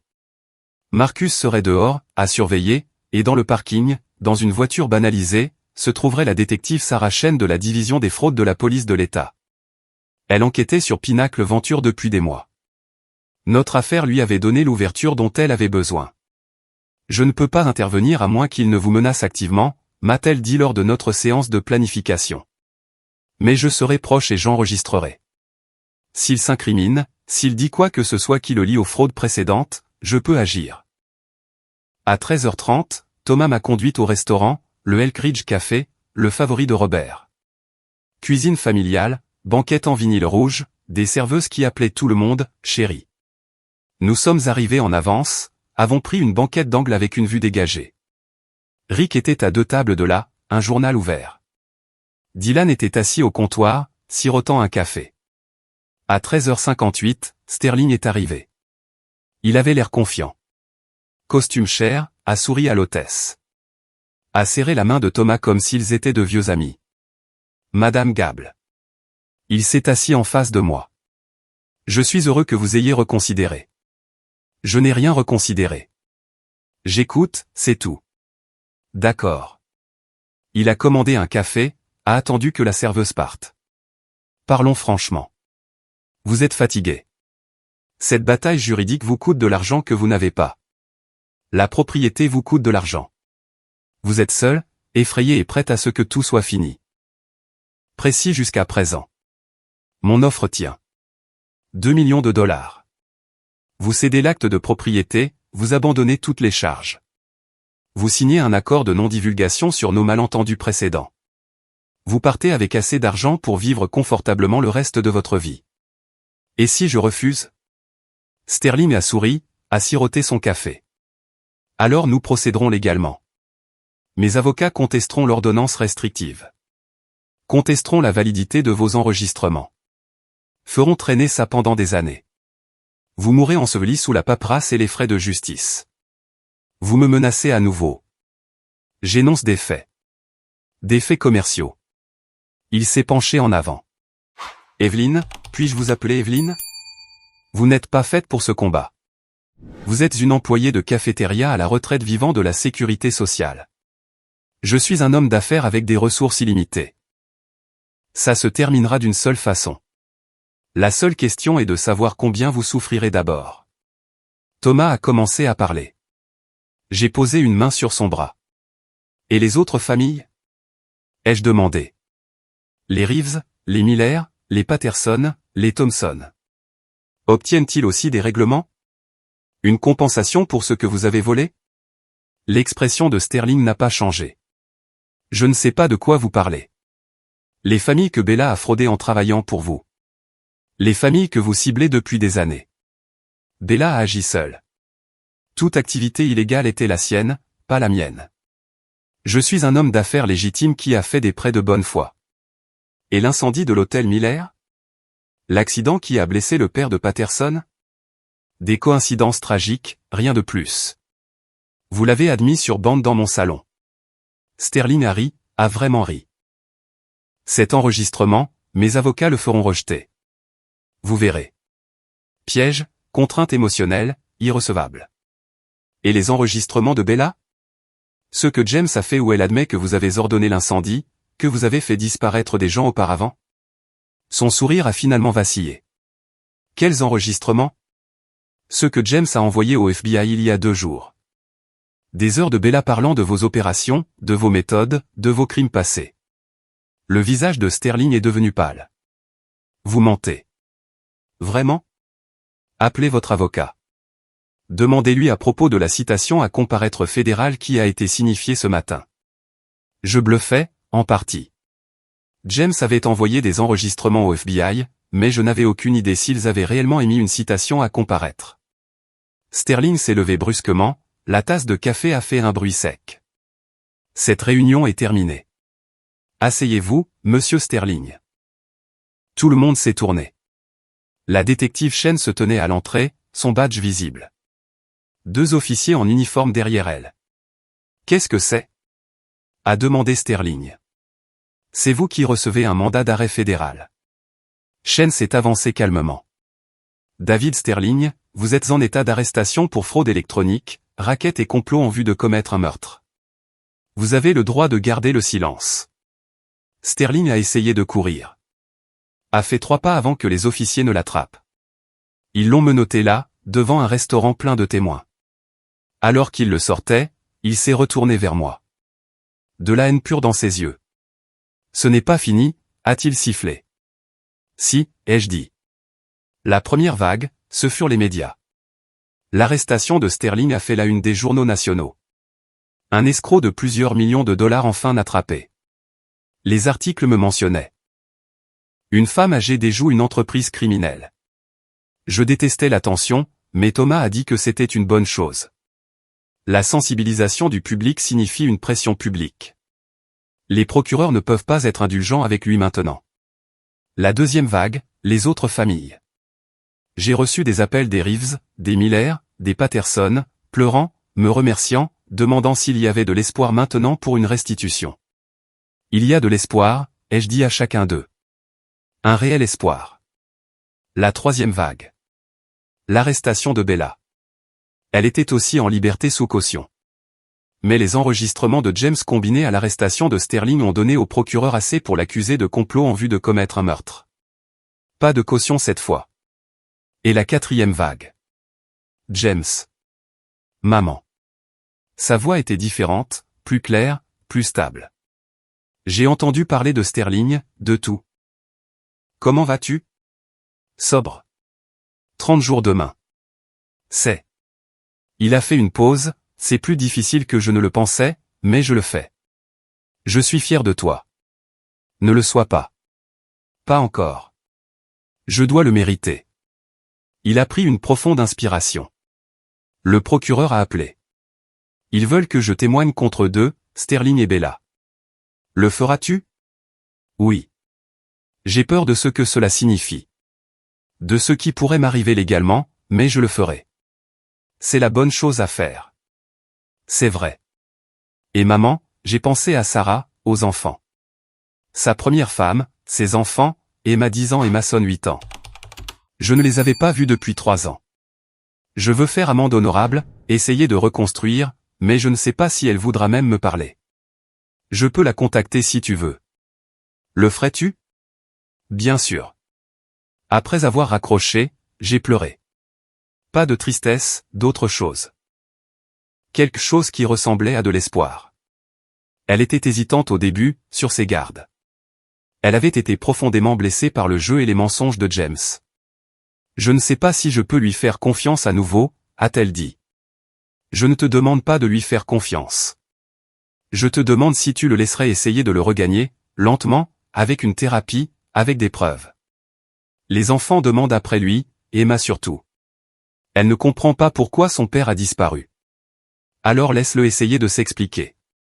Quand il sera prêt. Quand il aura été sobre 90 jours, 6 mois, peu importe le temps que ça prendra. J'ai fait une pause. Sarah, je sais qu'il t'a blessé, qu'il les a blessés. Mais les gens peuvent changer s'ils le veulent vraiment. Tu penses qu'il le veut? Je pense qu'il est enfin prêt à essayer. Nous avons parlé pendant 1 heure de James, des enfants, du chalet. J'ai vu les nouvelles, a dit Sarah. Ce que tu as fait, tenir tête à ces gens. Tu es plus courageuse que je ne l'ai jamais été. Tu as quitté un homme qui se détruisait et tu as protégé tes enfants. C'est la définition même du courage. Avant de raccrocher, Sarah a dit, si James reste sobre, s'il fait le travail, vraiment. J'amènerai les enfants en visite. Peut-être à Thanksgiving. Vraiment? Peut-être. Pas de promesse, mais peut-être.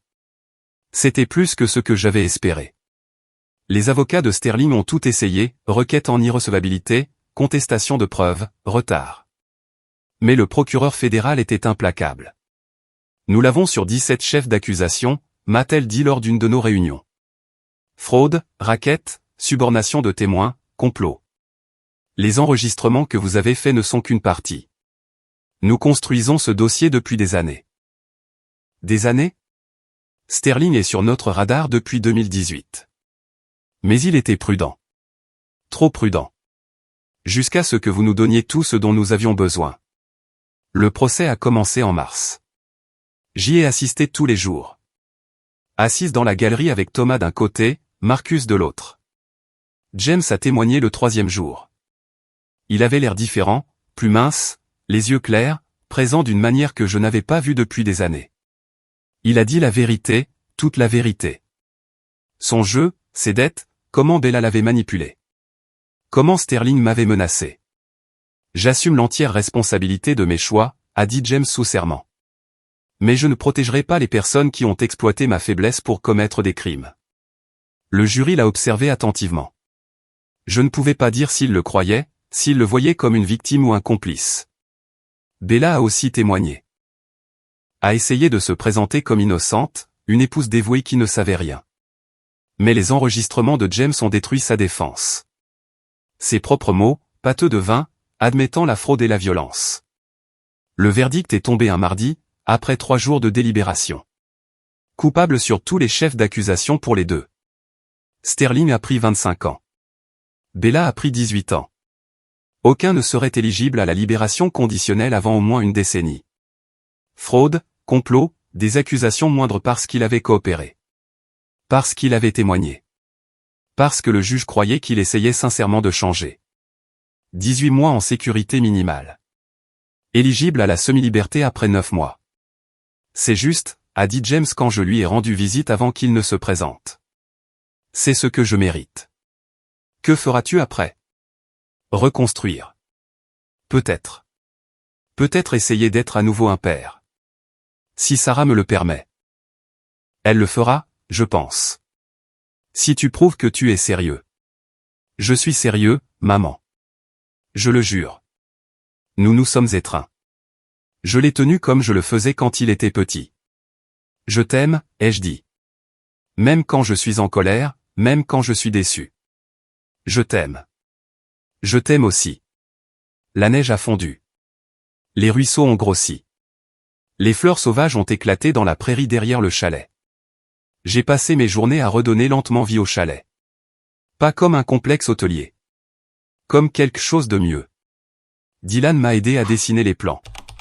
Rick s'est occupé de la construction. Thomas a géré les exigences légales.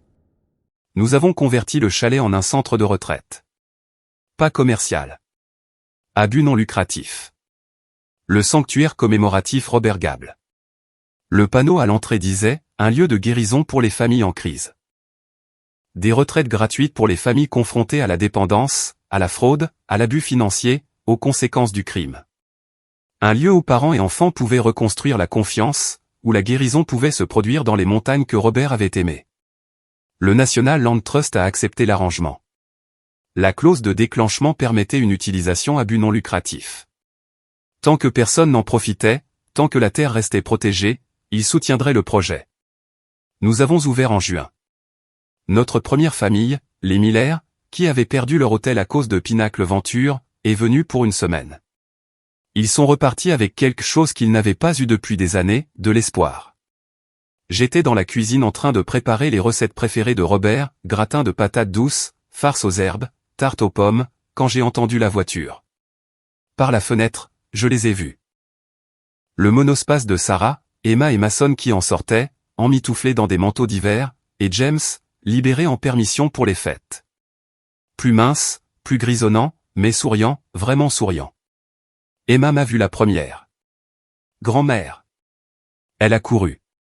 Je l'ai rejointe sur le porche, je l'ai soulevée, même si mes bras protestaient, même si mon dos se plaignait.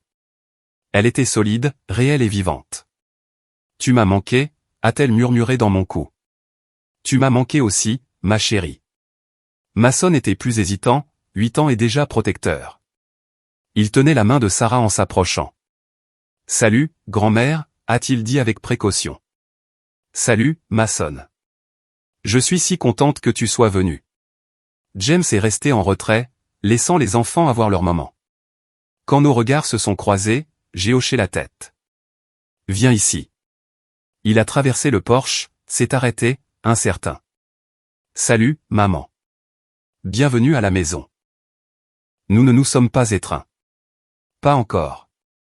Cela viendrait avec le temps. Avec des preuves. Avec une confiance reconstruite lentement et soigneusement. Mais nous nous sommes assis ensemble à dîner. Tous autour de la vieille table de Robert. Emma bavardant sur l'école. Mason me montrant les photos de son projet de science. Sarah et moi échangeant des recettes. James, silencieux mais présent, absorbant tout. Après le dîner, Emma a trouvé le livre d'or, celui que Bella m'avait montré il y a des mois. Qu'est-ce que c'est? C'est pour que les gens qui visitent le chalet écrivent leur nom, leur histoire. Je peux écrire dedans? Bien sûr. Elle a ouvert à la première page, où j'avais simplement écrit « Evelyn Gable ». Ici, en dessous, James avait écrit lors de sa dernière visite avant la cure « James Gable ». Un nouveau départ. Emma a pris le stylo, a écrit en cursive soigné « Emma Gable ». Ma grand-mère est une super-héroïne. Mason a ajouté son nom aussi. Puis Sarah. Un par un, remplissant la page de noms, d'espoir et de famille. Cette nuit-là, après qu'il se soit endormi, Emma et Mason dans la chambre qui était autrefois celle de James, Sarah dans la chambre d'amis, James sur le canapé, car c'est ce que sa libération conditionnelle exigeait, je me suis assise seule près du feu, tenant la photo de Robert, celle de l'été dernier. On l'a fait, ai-je chuchoté. Ton chalet est en sécurité. Ton héritage est en sécurité. Et peut-être qu'on a sauvé James aussi. Le feu crépitait. Le vent sifflait à travers les pins. Et pour la première fois depuis la mort de Robert, j'ai ressenti la paix. Le sanctuaire avait accueilli 37 familles. Des réussites, des luttes continues et tout ce qui se trouve entre les deux. Les Miller reconstruisaient leur hôtel. Les Patterson avaient ouvert un nouveau café. Les Reeves se battaient toujours pour leur ranch, mais ils avaient de l'espoir maintenant. Un soutien juridique, une communauté. James a purgé sa peine. A trouvé un emploi dans une association locale, ironiquement, une qui aidait les joueurs compulsifs. Il voyait Emma et Mason tous les week-ends, reconstruisant lentement et soigneusement la confiance. Lui et Sarah n'étaient pas de nouveau ensemble. Peut-être qu'ils ne le seraient jamais. Mais ils étaient coparents, communiquaient, guérissaient. Sterling et Bella sont restés en prison. Appel rejeté, ordonnance de restitution émise. Ils passeraient la prochaine décennie au moins à payer pour leurs crimes. Et moi, je vivais dans le chalet, je gérais le sanctuaire, j'accueillais des familles, je racontais l'histoire de Robert à quiconque voulait l'écouter. J'avais 68 ans, de l'arthrite dans les mains, de mauvais genoux, des cheveux gris que j'avais arrêté de teindre. Mais j'étais vivante, forte, libre.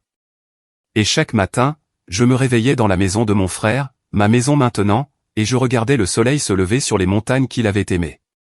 Emma a 15 ans, veut être avocate. Comme ceux qui t'ont aidé, grand-mère. Mason a 13 ans, adore la menuiserie, aide Rick aux réparations du sanctuaire chaque été. James est sobre depuis 6 ans. C'est remarié, pas avec Sarah, mais avec une femme nommée Claire, qui travaille dans le conseil en toxicomanie. Ils comprennent les démons de l'autre. Sarah est fiancée à un homme bon qui aime Emma et Mason comme les siens. Le sanctuaire a aidé plus de 200 familles.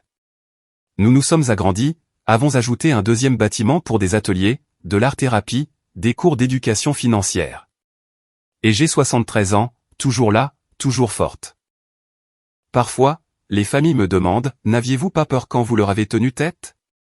Terrifié, leur dis-je. Chaque jour. Alors pourquoi l'avez-vous fait? Je pense à Robert, à la lettre qu'il a laissée, à sa foi que je serais assez forte quand cela compterait. Parce que quelqu'un devait le faire. Et il s'est avéré que ce quelqu'un, c'était moi. Il hoche la tête, comprenant, parce qu'ils sont ici à faire la même chose, à se dresser, à se battre, à refuser d'être des victimes. Pour mon 73e anniversaire, Thomas apporte un paquet, d'aspect officiel, sceau légal. À l'intérieur se trouve une lettre du National Land Trust. Chère Madame Gable, le sanctuaire commémoratif Robert Gable a été désigné comme site patrimonial protégé. La propriété restera en fiducie indéfiniment. À votre décès, la gestion sera transférée à un conseil d'administration, mais la mission se poursuivra. La vision de votre frère, et la vôtre, vivront à jamais. Je l'ai lu 2 fois, 3 fois. Puis je suis sorti, je me suis tenu là où Robert et moi nous tenions quand nous étions enfants, où nous regardions le coucher du soleil et rêvions de l'avenir. On l'a fait, je murmure aux montagnes, au ciel, à la mémoire de mon frère. Ils ont essayé de nous le prendre, mais nous l'avons protégé pour toujours. Le vent emporte mes mots quelque part. J'aime à penser que Robert les entend et sourit.